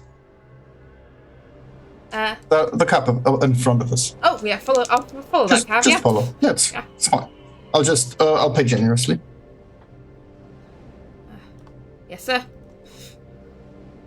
And I'll just, take a seat and try to, have the head on the window and look out. Try to get to not, miss anything that might be happening in front. Okay, so there is a train. No, it doesn't matter. Oh, this map's not very easy to read. As you head up through London, round to some residential streets at the base of Primrose Hill. Sort of some, not too far away, but a little distance across northwards across London. The cab in front of you stops, and the gentleman inside hops down, pays the cabbie, and that cab draws off. Sure, I'll have him move a bit past, and let him stop there, and then do the same and exit the cab, pay my driver, and keep following up. Okay, so you get out of your cab, the cab draws off. By the time your cab's pulled off, it seems the other gentleman has gone inside. You see he go inside one of these houses on the street. Sure. Did I note which building he entered? Yeah, you see the door closing behind him. Okay, so what sort of a building is that? Is that like normal townhouse building? Like a terrace townhouse, yeah. Terrace townhouse, okay. I'll it's probably it's an end terrace, so it's the last one of a terrace row. Okay. I'll note down the house address of the building. And then just start walking away very in a quick step, so I can't so I'm not immediately spotted if someone is looking outside from their house, and I'll just keep walking and then go back to the London Esoteric Society. I don't think that breaking and entering when they are just inside is the smartest move, so. Okay, so by now it's, well, by the time you followed him, mid-afternoon. Are you walking all the way back to the society, or are you? I might, depending on how wealthy I'm feeling after all that spending, I might take a cab or might walk. Okay, so it's about 3 o'clock in the afternoon by the time you get back. And you arrive sometime after the others.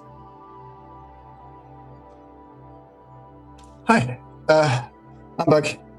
How did it go? Not very successful on my end. Pretty much same here. Can't find a great deal about him other than I spoke to someone at the harbour who remembers H.Patton arranging for some goods to be shipped to Paris recently. So it looks like he may be shifting his stuff over to Paris for some reason.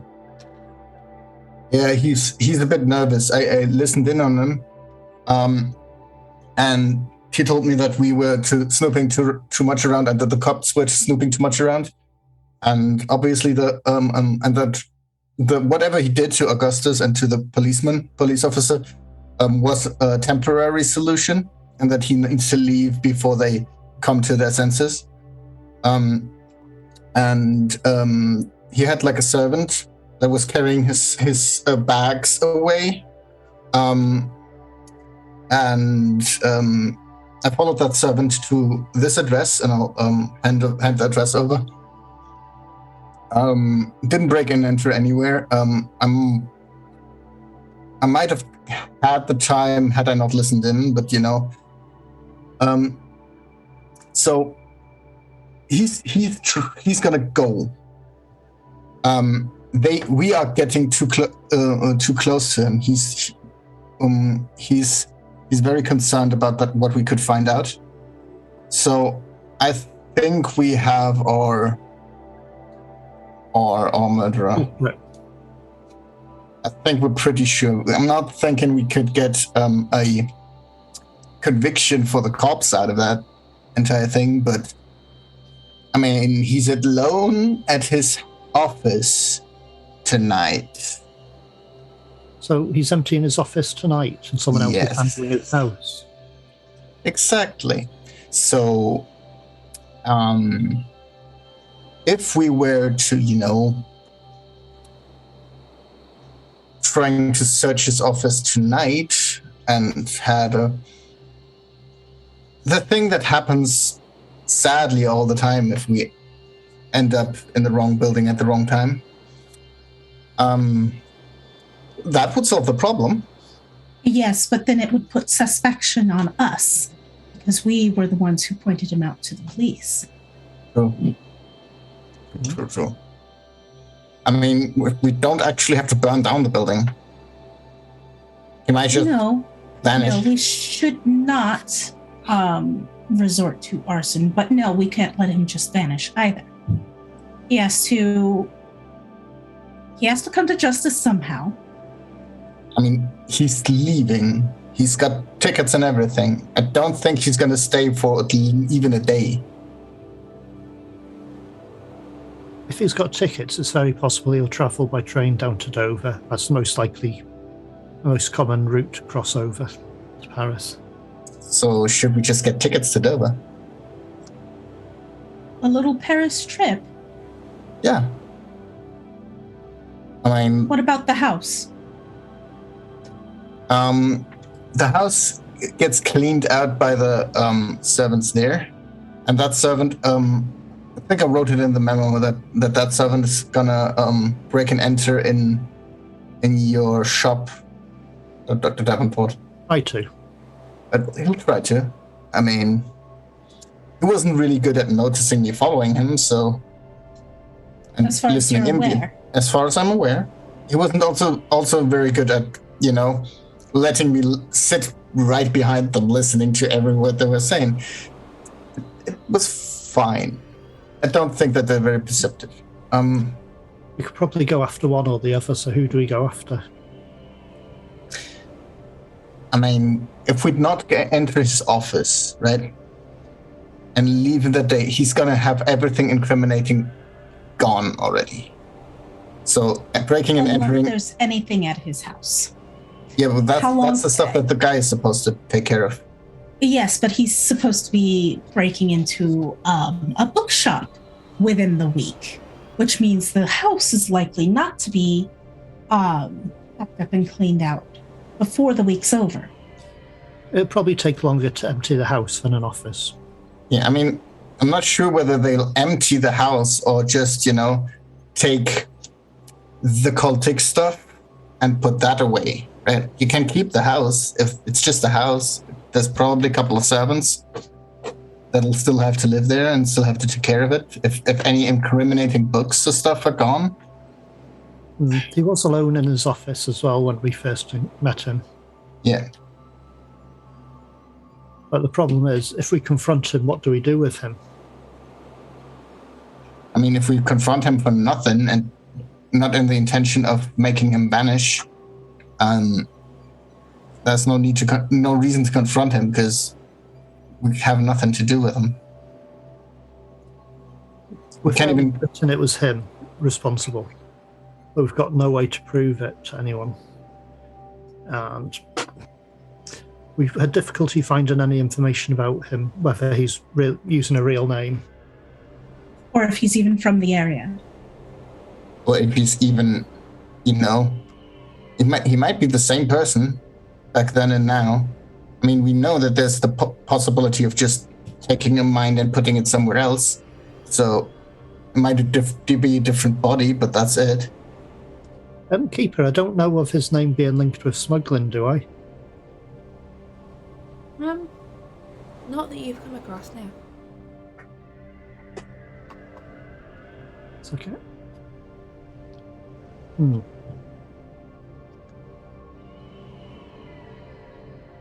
So, do we go after him with the intention of making him disappear? He's got a dangerous mind. He can make people, even if temporarily, forget things. But we don't know if he's able to do it to more than one person. And at once. Well, not at once. And he might be able, if he knows that, he might be able to do different stuff. So he was worried about Augustus, because Augustus is, and I quote, shoot first and ask questions later. And that's dangerous. So I don't think he is able to do very well in combat. So I don't think that he's somebody that... he's not a physical person. Exactly. He probably needs time to do what he does. Exactly. But he can rip people's hearts out of their chests. Potentially, if it is him. Which is something we need to be aware of to tackle. In that case, we would need something to combat that. You could command him. It doesn't always work. If he's got a stronger mind than I do. I could try something as well, but it's something I've read, but I've not tried yet. I think it's some sort of damage inflicting spell. It's called the Black Words. I'm not sure what it does exactly. I believe it inflicts some sort of damage upon the person. So, he can't tackle both of those at the same time. So, it's a backup. It's not something I've tried before, but give it a go and see what happens if we have to. We could also just make it a normal break-in and entering. Well, do we want to meet him at his office, or do we want to meet him in Davenport? Sorry, not Davenport. At the port. Shooting will be a bad idea. The sound will bring the police. Mm-hmm. But the shooting would be a normal thing. We don't have to confront him there. Stabbings are normal. Shootings aren't. Stabbing. A lot of people do end up stabbed at break-ins, but guns, that's something else.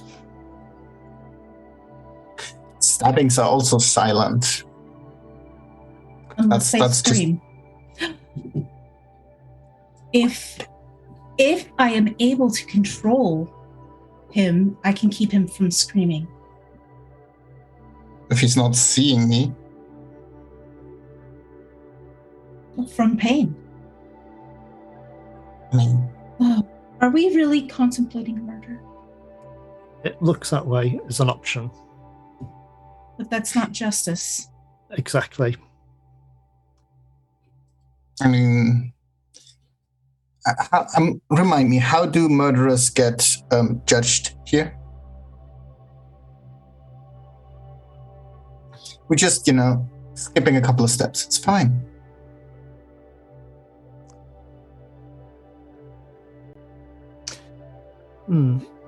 The other option is track him to where he goes to in Paris. That was my thought, is track him to Paris.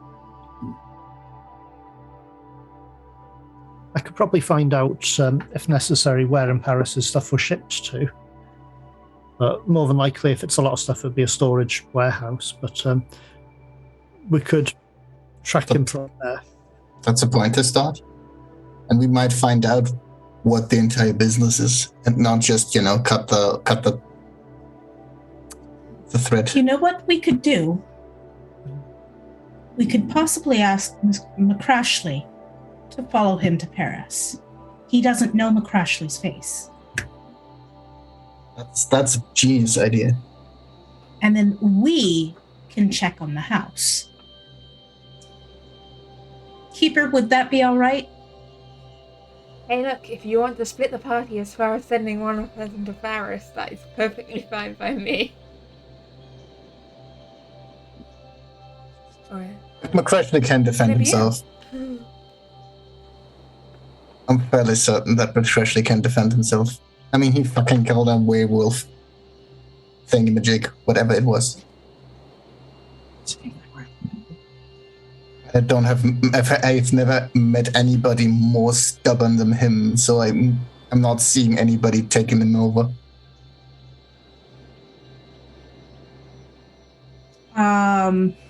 In that case, I will write a note to McCrashley and ask him if he is willing to do this.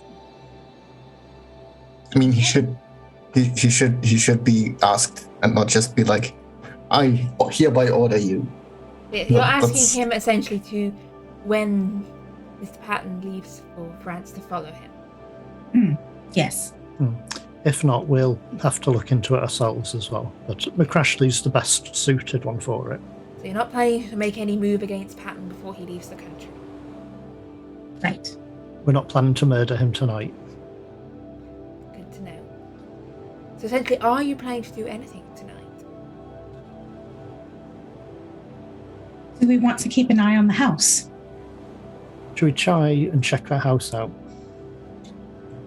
Problem is, We could always question the servant. Mm-hmm.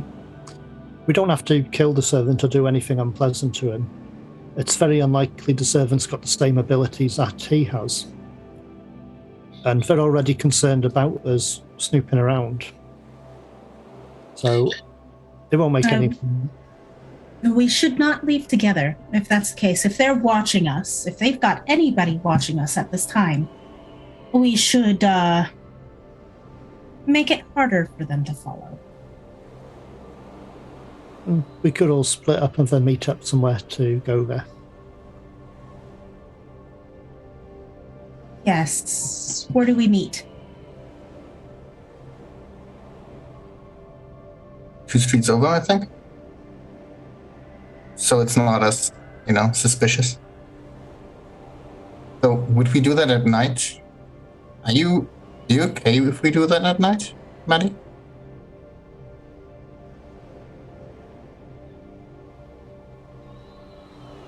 It's the afternoon at the moment.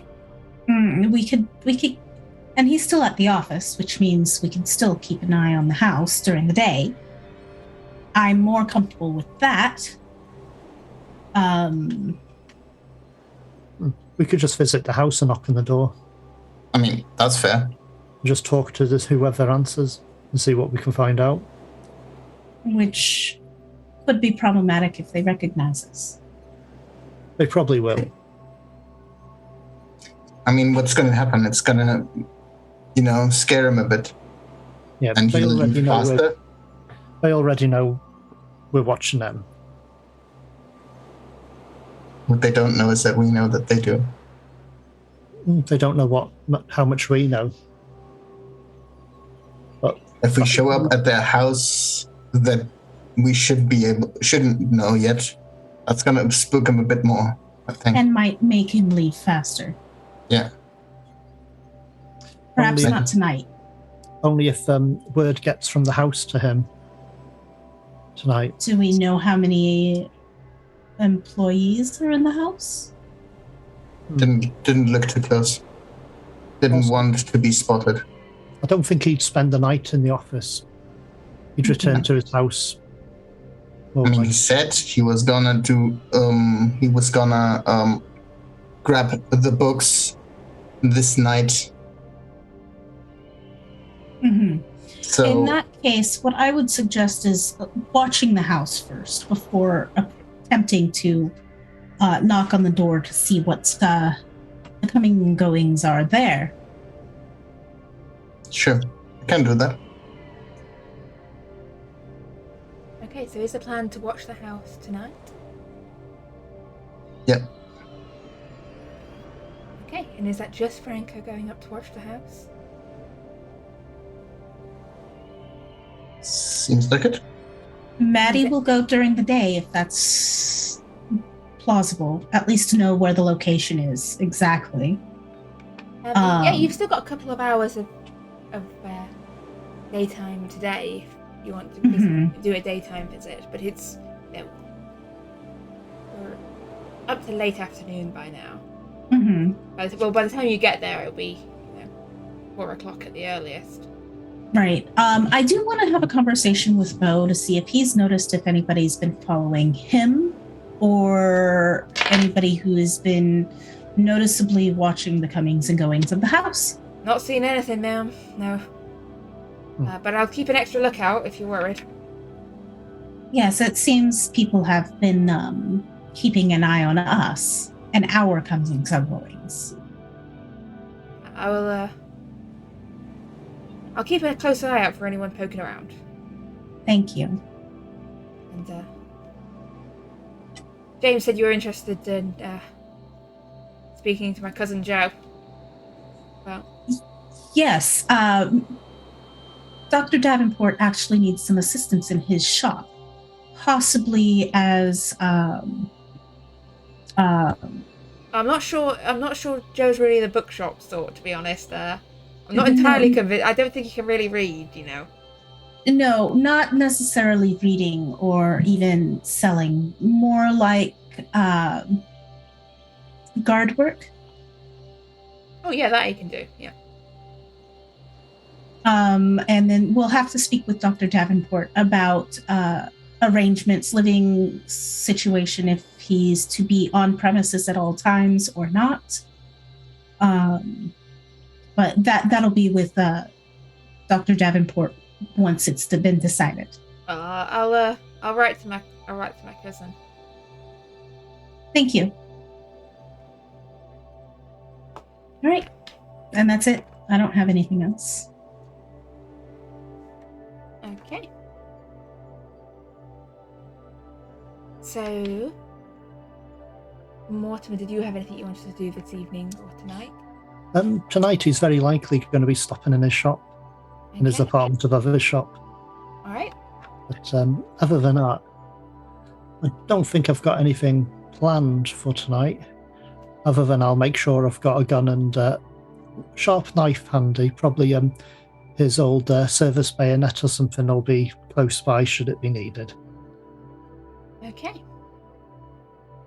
So yeah, Maddie, you can pay a visit over to the house at the base of Primrose Hill. You see it's the end of a terrace, smart-looking townhouse. There is a carriage pulled up outside. Not like a handsome one, more like essentially someone's loading some boxes into it. It looks like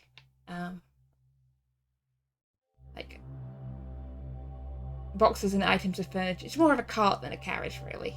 They're sort of loading some items of furniture and boxes into it. You're muted. Do they look like they belong to the house, the people, or do they look like they are essentially movers? There seems to be one man sort of directing them who seems to definitely sort of know his way around the house and be pointing them in and out. The others, people actually loading it, appear to possibly belong to, they seem to be more associated with, they don't seem to know whether, he keeps pointing them in directions and things, as though they don't really know where they're going. I'll have the carriage, slow down a tidbit, and I'll watch. Does he ever go inside the house? Yeah, he goes inside. Comes out with, one of them carrying a box. He doesn't seem to be actually carrying anything. He seems mostly to be just, although he looks quite big and strong, he doesn't seem to be actually doing any of the carrying. He just needs to be directing these other two men loading up the cart, whilst the driver sits at the front of the cart and waits. Okay, and The side of the cart, does it have a company name or anything? You know what? Yes, it's Harrison's Removals. All right. I will make note of that. And yeah, how long are you lingering around? Not just enough to take note of the person who might be the driver of that cart and the company. Okay, so you can't really get a good look at the driver without sort of getting out the cart and going and talking to them or getting closer. But you can see, as I said, you can see the name Harrison's Removals on the side. All right. Yeah, no, I'm not going to linger. I don't want to stick my head out the window or anything of that sort. So I will have the driver go down the street further, maybe past a couple intersections, and then head back to the LES. Okay. So you head back to the LES. Mortimer's staying above his shop tonight. And Franco, what were your plans this evening? I will wait in front of that house. I'll take basically once it's getting a bit dark. I'll go to their house, not to the office, to the house, and I'll be just lurking around. Maybe do the holding pattern. Maybe find a place where I'm not as visible, and take my time, observe, and try to find a time when maybe when the lights go out. Maybe I'll just take a look. Maybe there's something to see. Maybe there isn't.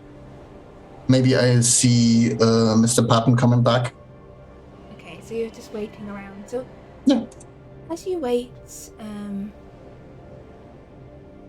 you see, as you probably not that long after you arrive, as the sun starts going down, you see this cart, the removals cart, drive off. With a driver up front and two guys hopped on the back. Heads away from the house. And was there, when they were finishing up the loading part, was there time to look in the cart without being spotted? You'd have to get close, so they definitely, if you go up to look at it, they definitely will see you approaching it, the vehicle. So it depends on how you want to approach. Yeah, no, that's too conspicuous. I'll just stay behind. I'll watch them bring the boxes in. There's no furniture that they bring down, right? Yeah, there seems to be some furniture. I mean, it's already loaded up probably by the time you get there, but it looks there's there's furniture in some there. Furniture on there as well, yeah. Okay. So when they leave, does does the companion of our Mr. Patton also leave with them? No. Or you see this vehicle pulling off, and you see him go back inside the house. Okay. And you can see you can see definitely light shining from one of the upstairs windows of the house. Sure. Okay. I'll keep lurking around there, and maybe wait for Patton himself to show up. Okay. Or until it's late night. So the hours pass by. It's now got completely dark. And it's probably around getting on for midnight when you see another figure approach the house. It's too dark to make out much of them. Really? Not from where you are. But you see them come up. Looks like they've got a key for the door. They're carrying a large suitcase with them. Okay, that makes sense. So I think now should be empty Heads at the inside office. the house, yeah. Okay. Probably 2 large suitcases, actually. Probably 2 large suitcases. Okay, so there's a lot he's carried with him.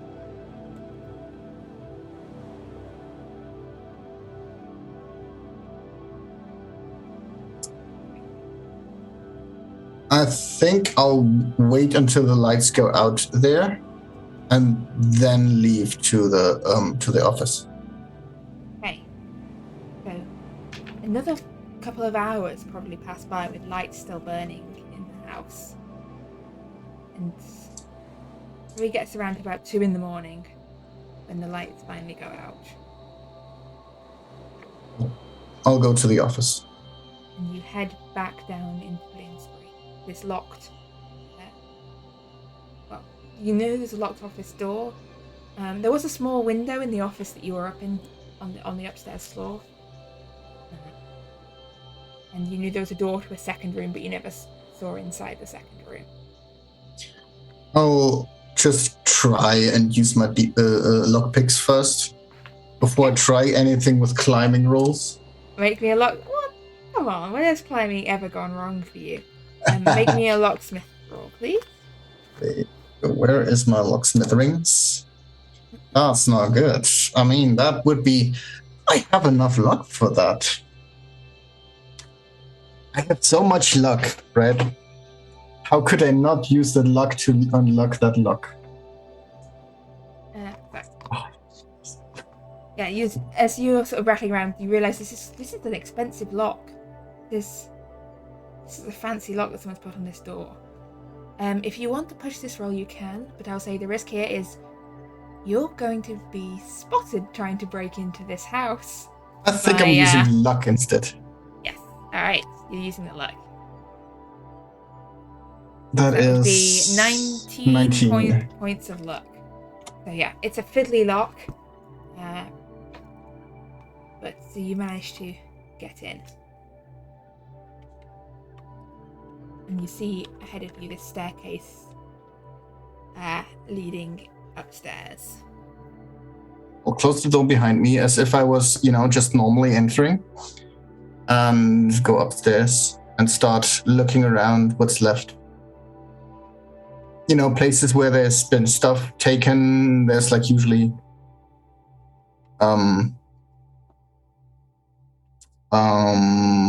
spots where there's no like dust and stuff. I'll go around, see how much he's taken. Maybe the room's completely empty, but I don't think so. Okay, so the office you were in before, didn't have a whole lot in it before. There were a couple of chairs, the desk's still there. The shelves are empty. Mm-hmm.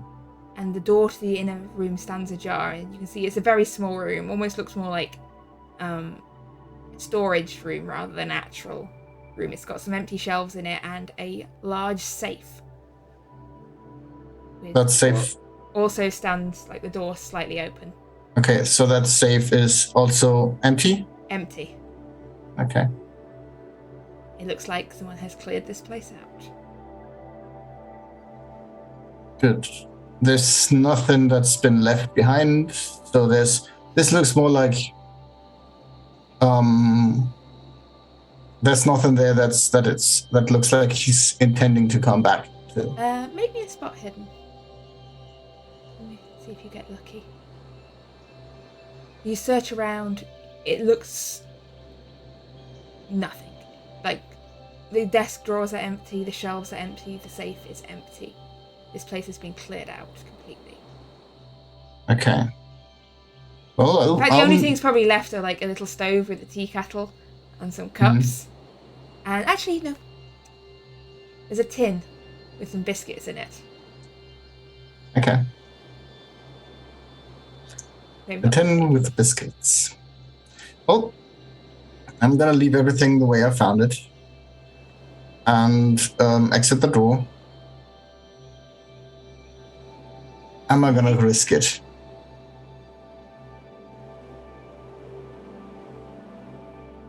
I'll go back to the LES. And yeah, I think I'm gonna leave it at that. I got yelled at for the last time I was stupid. I should probably not be stupid again. Okay, so you head back to the LES. By now, so late at night that it's basically morning. Yeah. And the rest of the night passes. Well, are you going to sleep? Yeah, I'm going to sleep. I'll need at least a bit of shut I'm eye. going to ask for a power roll from you as you sleep. Meanwhile, Maddie, you pass a peaceful night. Mortimer, no one attempts to break into your shop tonight. And Franco, you dream once more of the dark depths, floating down into the darkness. No sign of Augustus this time, but you see other figures floating down there with you. A lot of them seem to be you see them sort of just floating, hanging in the water. Most don't really seem aware of you or anything that they're seeing. They seem to be dressed, you see nightgowns, nightshirts. Yeah. The dreamers sort of sink down into the depth. You can see, if you nearer, you can make out their faces. Of an old man, a girl who can't be more than like 10 years old, but others further off. There must be hundreds of people down here, down in the dark depth. Yet none seem aware of you. I think I will be looking around, trying to spot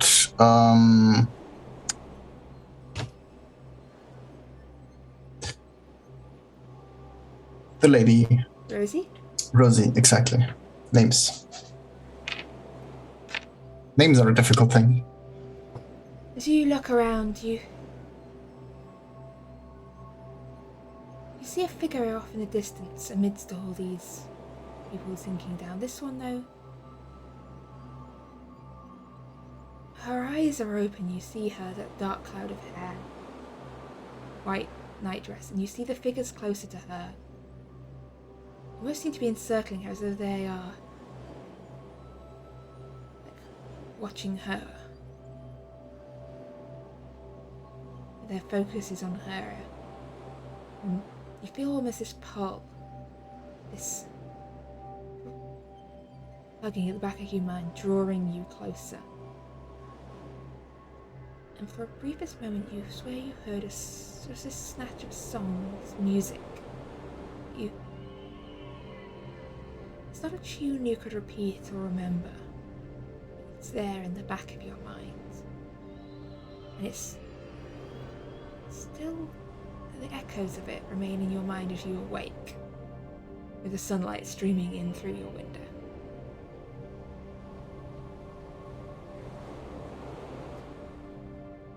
And morning has come. I'll try to hum the song a little. Would probably fail. You hum it, but you can't quite get the notes right. You hum it, it's like just something's off. You can't seem to quite replicate it just as you heard it. Maybe if you just heard a little more.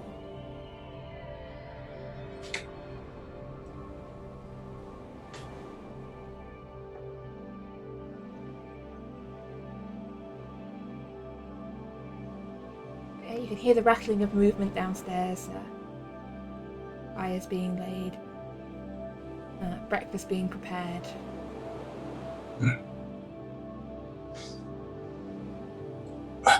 The sun's not going to let me sleep a bit more, so I guess I'm getting up. Make my way downstairs. Maybe get a coffee. Or tea. Something to get myself awake.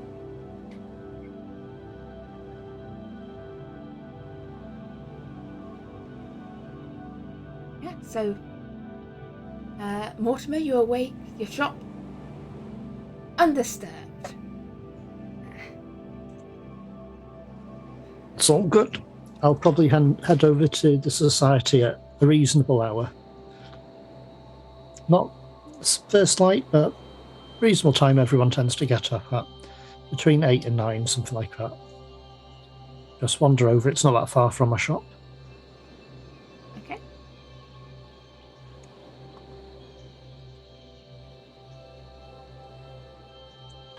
And Maddie? I'm actually going to ask James if he knows anyone that could look into an inquiry for me. Depends what sort of inquiry, miss. Well, it's regarding our most recent case. So hopefully it would be a face that's not known to many people who are watching us right now. I need someone to go to Harrison's removals and find out where they are sending the possessions of this address. I mean, that sounds like PI sort of work. I mean, don't really. The only PIs I know. I mean, I know Mr. McCrashley and Miss Shaw, but Miss Shaw's not in the city anymore, and Mr. McCrashley's not available at this moment. So, I mean, I could go myself. I mean, I don't. Would you mind?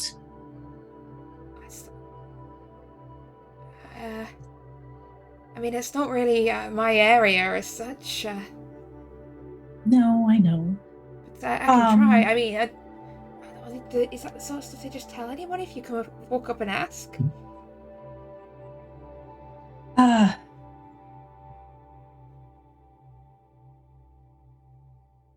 don't know. Maybe we should hire a second PI if McCrashley's not available. I mean, I can try, or I can try and hire a PI, but I don't know how long that'll take.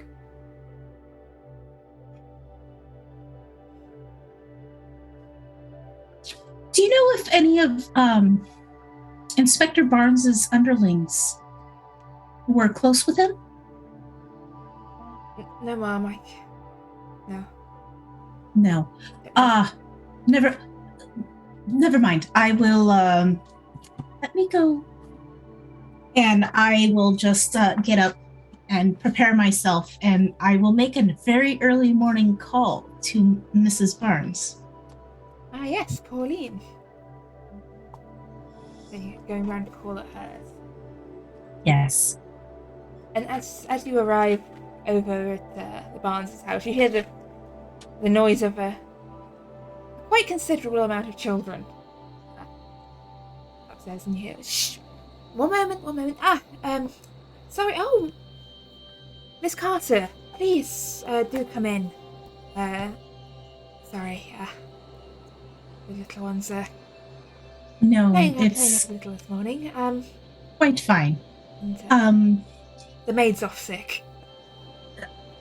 I am so sorry. Do you need any assistance tonight or today? No.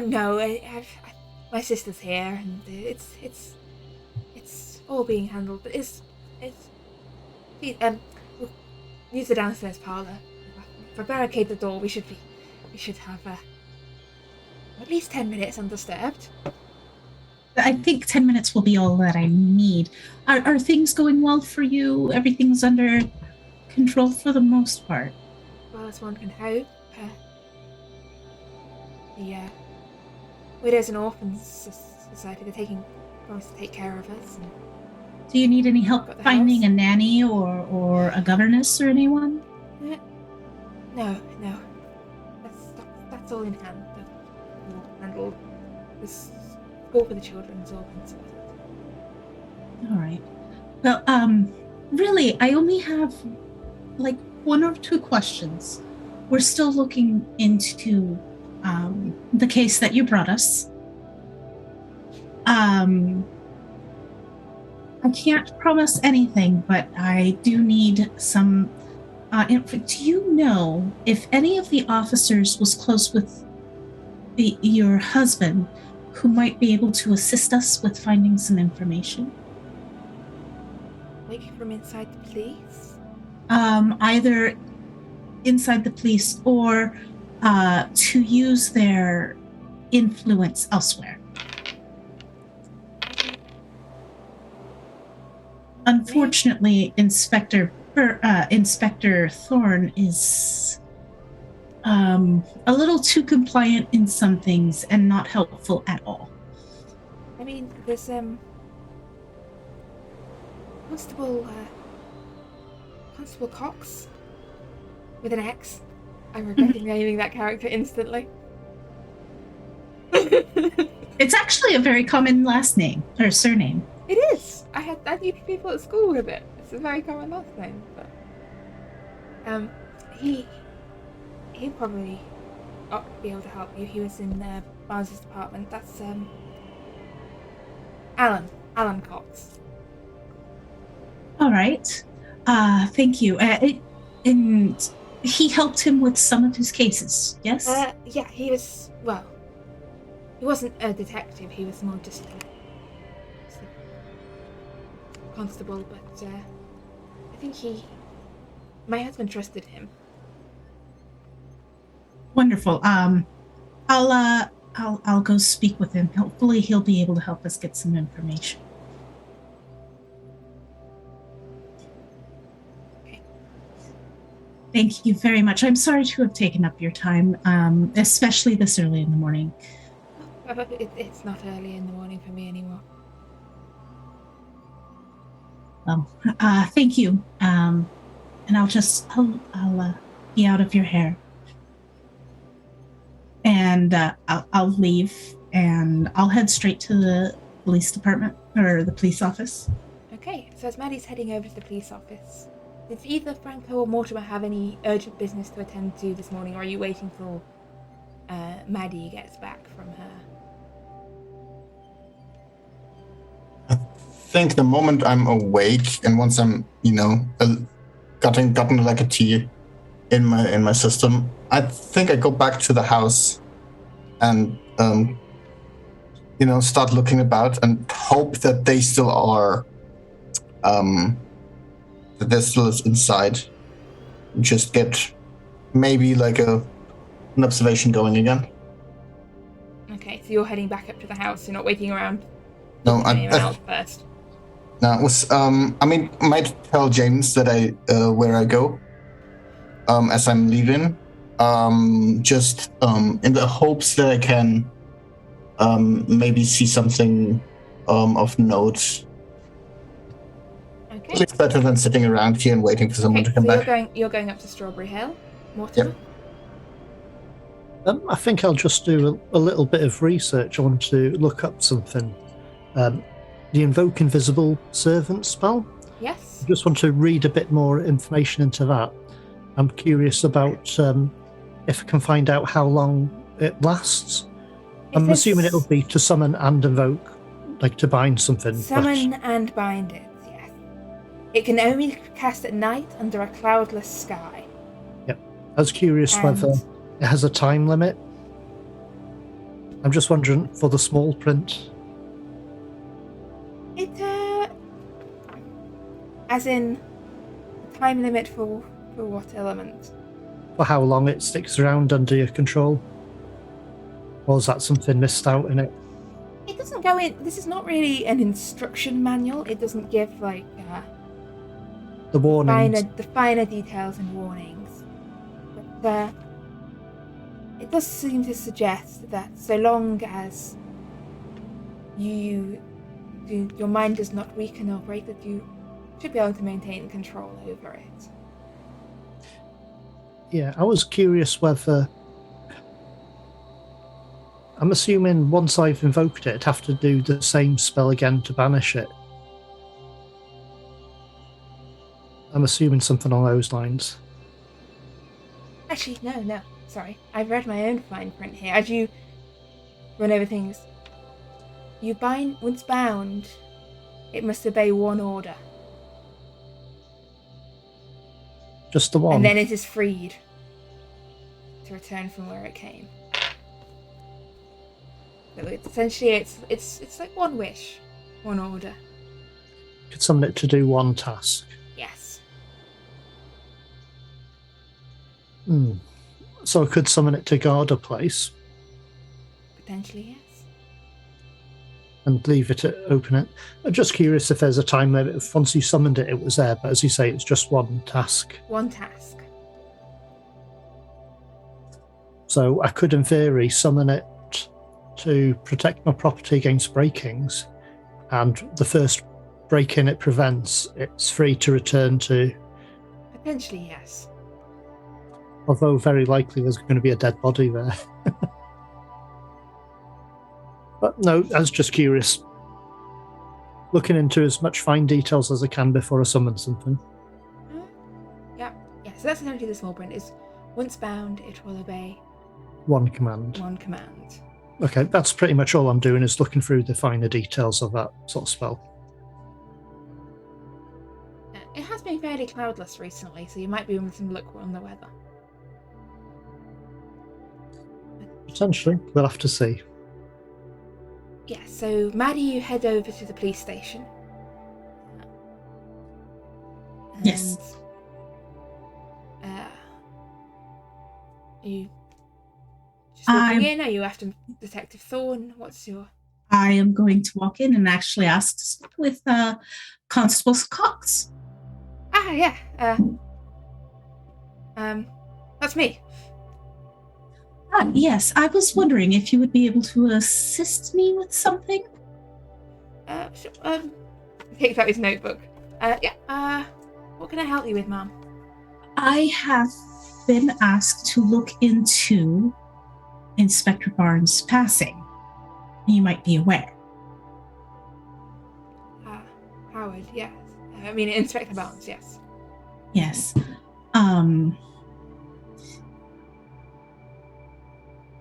The case that he was on, Inspector Thorne seems to not be looking into at the moment, but my companions and I seem to have found more information, and unfortunately, we do need some police assistance in obtaining it.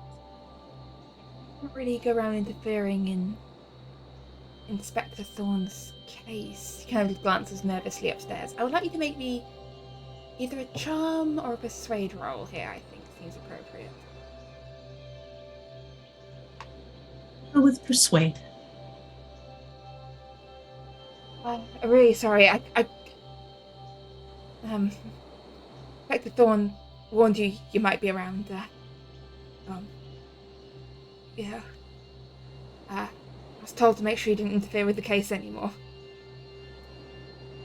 You or any of the other people. Sorry, I'd help if I could, but I really can't. I'm going to drop my voice a little.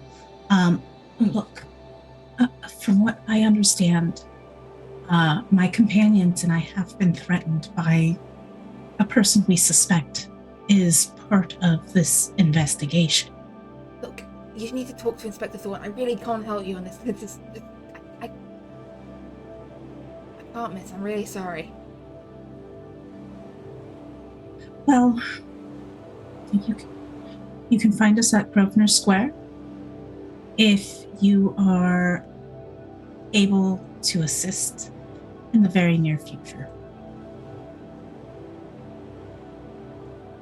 Right. Well, thank you very much for that, Mum. I'm sure someone will be seeing to it immediately. Thank you very much for your visit.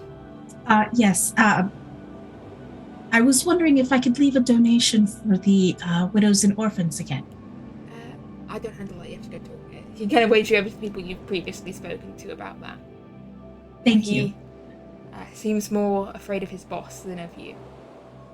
That's fine. To help you. And I will go over and speak with people I've talked to before about making a donation.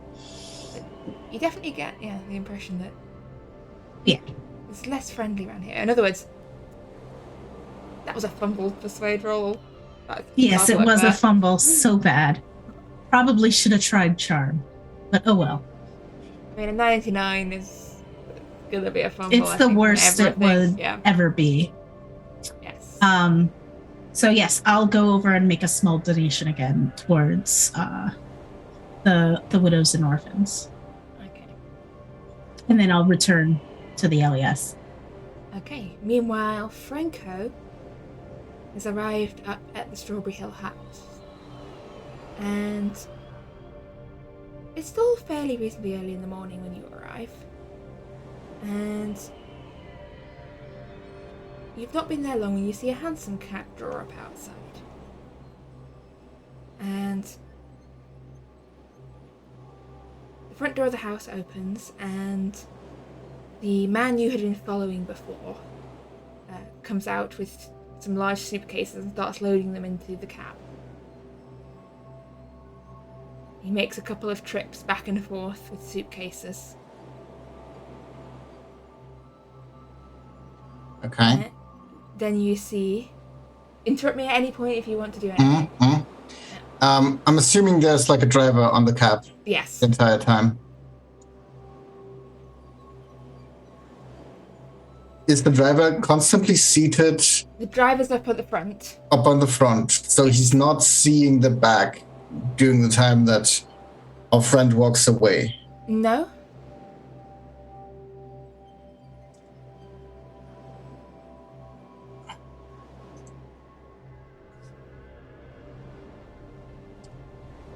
I think no. I'm gonna wait. I'm gonna wait and watch the whole thing happen.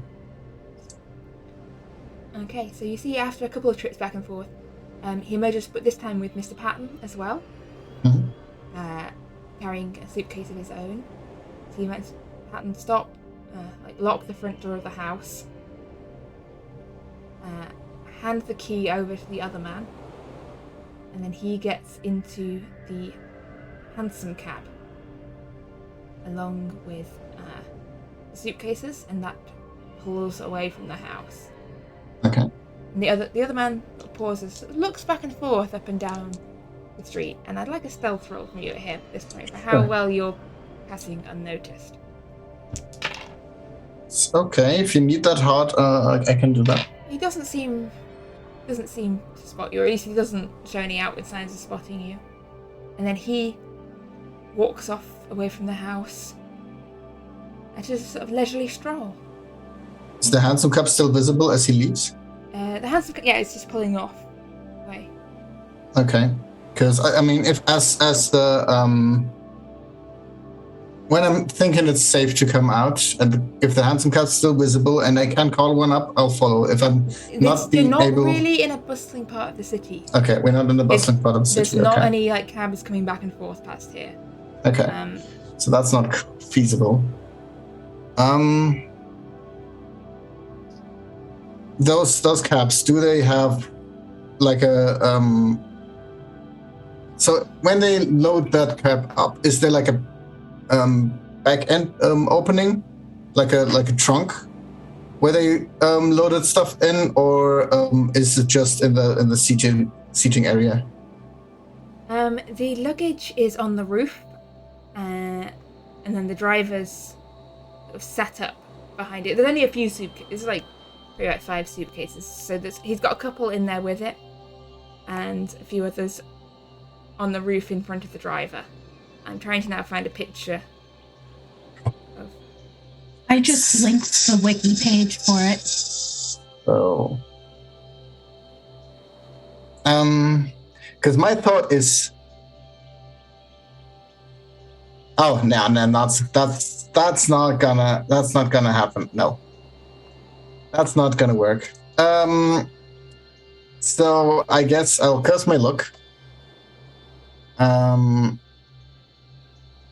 And try to, follow to the end of the street and take a look in which direction they move. I'm assuming towards the train station. Towards the train station, yes. And I'll turn around and go back to the LES.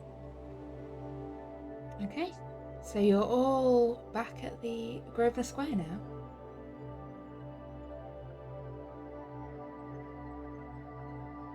as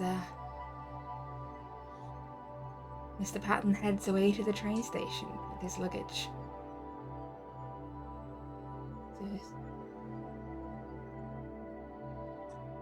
Well, he's off. Do you find anything in his office? Nah, it's completely empty. He'd cleared it out completely. There's nothing left there. Safe, everything empty. Do you think it would be possible? Would it be easier for you to break in a second time? In the office? Yeah, that's probably not a possible. Probably easy. I mean, it came in the first time. Why shouldn't it be able to get another time in? And possibly plant something there under a loose floorboard. So possibly if the police come to their senses, they'll find something that'll at least put him in the right. Well, make him as a person of interest. You mean the second set of surgical stuff I'd mentioned? Because the police aren't particularly bright in this case. They may assume he just didn't have time or forgot to clear it out when they came to their senses. At least we can hope that. I mean, fair. So last night, yesterday afternoon, I went through and saw that the company that they're using to remove their belongings from the buildings, Harrison's Removables. I thought this morning to find a constable or other person who would assist us with speaking to them to obtain the information that we need, which is where are these items going.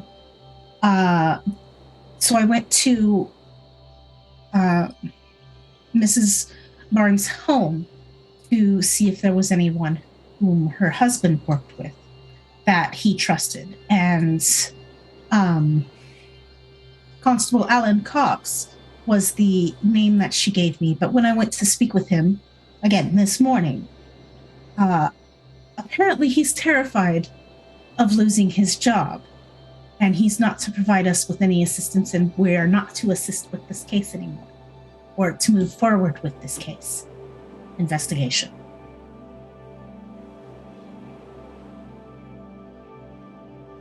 That is suspicious. And infuriating. Perhaps Inspector Thorne has started to come to his senses.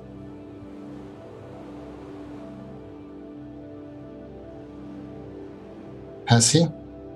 I mean, I don't know. I didn't speak with him. I left shortly after.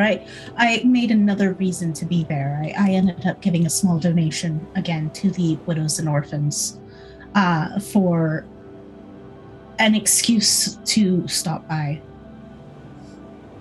understandable. I did tell Constable Cox, though, that if he decides that he does want to assist us with anything, that he is to stop by. Well, I'm kind of worried about that aggressive behavior of Thorns against us. Because, I mean, before that, it was just, let him do, what can they do wrong, right? And now it's like, stop him, right? So, you think maybe Thorn was turned? No. No, I don't think he was turned. I think he either through some misguided afterthought decided he didn't want us to work on it for safety reasons, or he really just doesn't want us looking into this. It could just be that he's very stubborn, and as far as he's concerned, the case is closed, and he doesn't want it reopened because it'll draw attention to him. That might be true. It's more than likely he's just... He's suspecting us. Oh, I don't think he'd be suspecting us. I think he's just being difficult. I think he's just stubborn and being difficult. That's my view, but... So, do we attempt to find this information on our own? If that was all of the belongings, then we probably are very short on time on finding this information.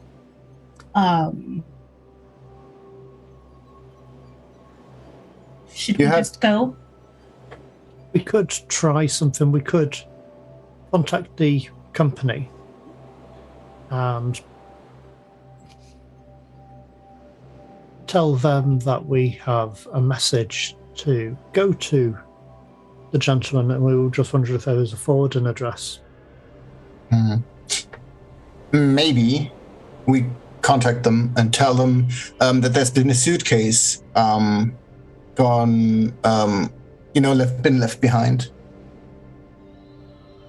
and that we would send like a delivery boy to catch up to them where we could find the shipment. Where we could intercept the shipment to add that. That actually could work. And then we intercept the shipment and the shipment's gone. Whoops. Is that what you'd like to do then? I think that is what we would like to do, assuming everybody else agrees. So, Sure. who is going over to Harrison's removals? Speedy, secure, and safe. Sure. I think I would. I'm not looking as... I mean, I at least can look like a normal person. That is, the one that's sent to clean up the bullshit that happened. So I'll go to Harrison's removals.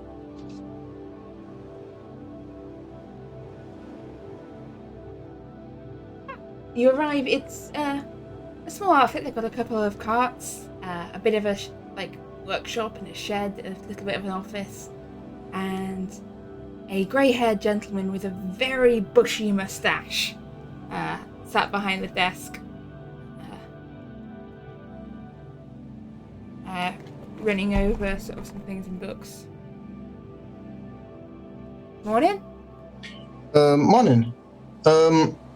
Harry Harrison at your service. How can I help? Freddy Cox. Welcome to... yeah, my brain's farting. Happy to meet you. There's been a little bit of a problem with my boss's luggage. You've cut it off, and there's a luggage missing. Okay, give me a fast talk roll. And I'm giving them yeah. fast talking to... there we go. Oh, come fuck off. So you... That would be 15 points of luck. Oh, right, it's not a fumble. No, it's not a fumble, because your fast talk is high enough that 99 is not quite enough to fumble. It's not a 100. That's how many points of luck? 15. Or you could push this, and I'd say that if you fail it, he'd probably be suspicious enough to try and call the police or something. Those aren't really happy with us right now. I mean, and then back to 2 luck. That's fine. I'm using luck. Okay.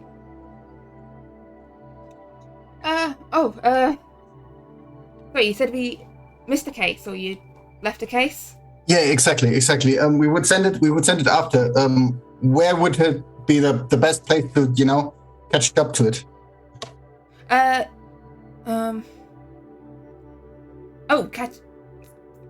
I mean, I assume that you've already delivered. Sorry, who's your boss again? I could check the books. I'll see if we've Um, delivered it or not. Mr. Patton. Patton. Harley Patton. That was loaded up. We've still got the stuff here. It's going down to Dover. If you bring the case over in the next half an hour, we can get on with the rest of the stuff. I'll be there, and I'll be running off. But we can't hold it much longer, otherwise it'll miss the boat. We've got to get it down on the train and on Yeah, I'll be shipped. I'll be running out the door. Running out just to make sure that that's very obvious. Go to the next best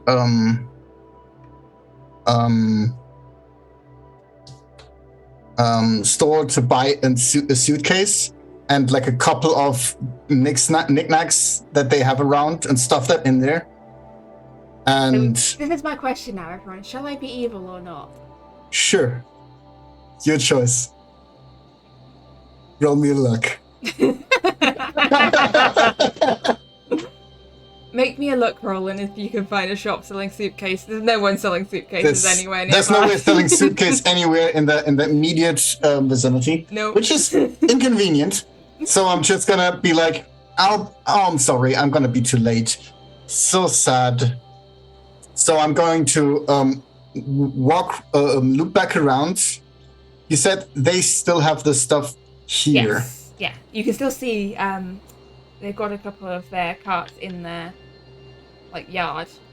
The yard. How's that look? If I were to try and sneak in there, it's not how much. How about busy is this? There's the old guy and a couple of other people around. Okay, this is very busy. Tending to the horses, that sort of things. It's like a. Okay. Well, I guess I'm going to. They're not guards. They're busy doing other things. So. Okay, so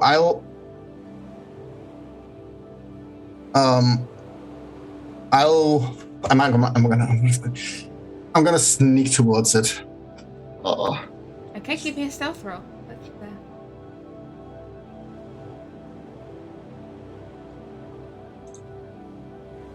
Okay, you slip up.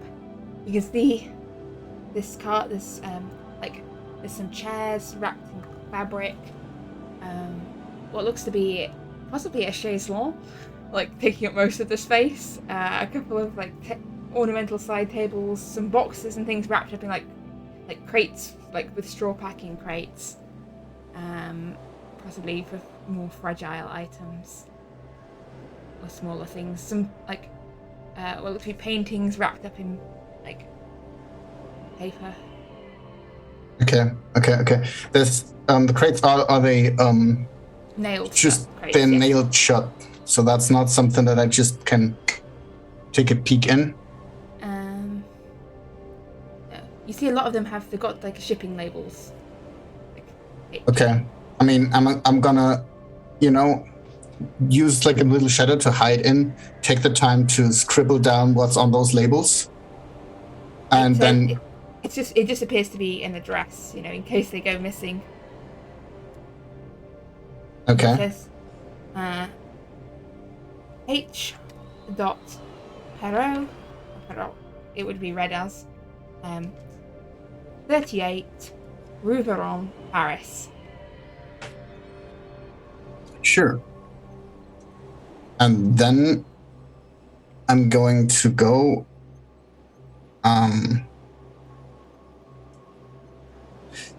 I'm gonna go leave, go back to the others, and I'm not gonna go back to the others yet. I'll be finding a store with time to get a suitcase that I'm just gonna fill with probably dirt from the street or something. No, but no, that's very That's very suspicious. I'm just just gonna imagining you there shoving like horse shit into a Wash it in the, and then just sending it to him, and that would be something somebody would do who would have like a problem with them, you know. Yeah, have a suitcase full of shit. So I'm gonna fill a suitcase probably with clothing, cheap clothes, fill that up, and then I'm gonna write that address on that suitcase, and just give it like a bit of a problematic handwriting, so it looks like it might mean H. Perot, though it might also be like A. Pernod or something like that, and that the 38 Rouvanon might be a 30 Rouvanon, right? Just a way that it's on there if you know what it's supposed to be, but if you don't know, it could be something else, right? And then I'm coming, and I'm too late. Like, and I said half an hour. yeah, An hour and a half. It's gone. It'll be halfway. Yeah, it's fine. Halfway to It's Dover fine. probably by now. I mean, it'll be there a day or two after. I mean, it's not like we're sending it to America. Hey, you're gonna have to give it to the post office. It's not. Yeah. I'm not sending it. It's not. It's fine. I'll be able to. This is your fault, not ours. Like we took everything that was given to us. Yeah. Like, Okay. Thanks anyway. And I'll turn around, dejected, and then I'll go back to the LES and think, okay, well, maybe I'm sending that. Maybe I'm sending it. I'm not sending it, but go right back. okay, so if you head back to the LES, has anyone else been up to anything interesting during Franco's clothes delivery and suitcase shenanigans time? Nope, No. I've just been debating invoking something, but I've been put off by the small print that doesn't exist with the warnings. And Maddie is just upset a little bit, so she started knitting. I don't know what she's knitting right now. She just started a new piece. Okay. Oh. So yeah. Maddie is knitting away. Franco returns. Have you still got the suitcase with you? Yep. I still have the suitcase with me. Yeah, Franco returns with a suitcase. Did you find out anything interesting? I'll hold up the suitcase and well, I guess I bought some stuff for no reason. I'll drop them to the side for now, and be like, I found this address, H. Pernod, 38 Rouvanon, Paris. So at least we know where he's gone to. That's Exactly. good. Wait, why did you buy a suitcase? So I used it as like I asked the guy and told him that I missed the suitcase, right? And I was not wanting to, be suspicious about it. So I showed up like 1.5 hours too late with the suitcase with the thing on.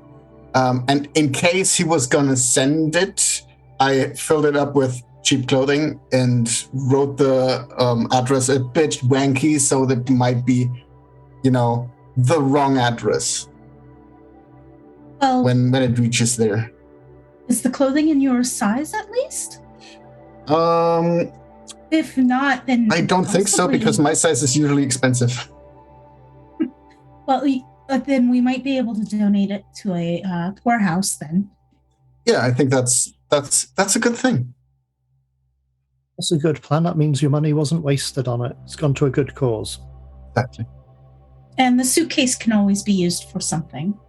Indeed. Well, So, it seems that for now at least, H.Patton has slipped through your fingers as you It's looking at Franco's suitcase. Somewhere, a man gets off a train and boards a ferry towards the continent. Thinking, at least for now, that he's slipped away without notice.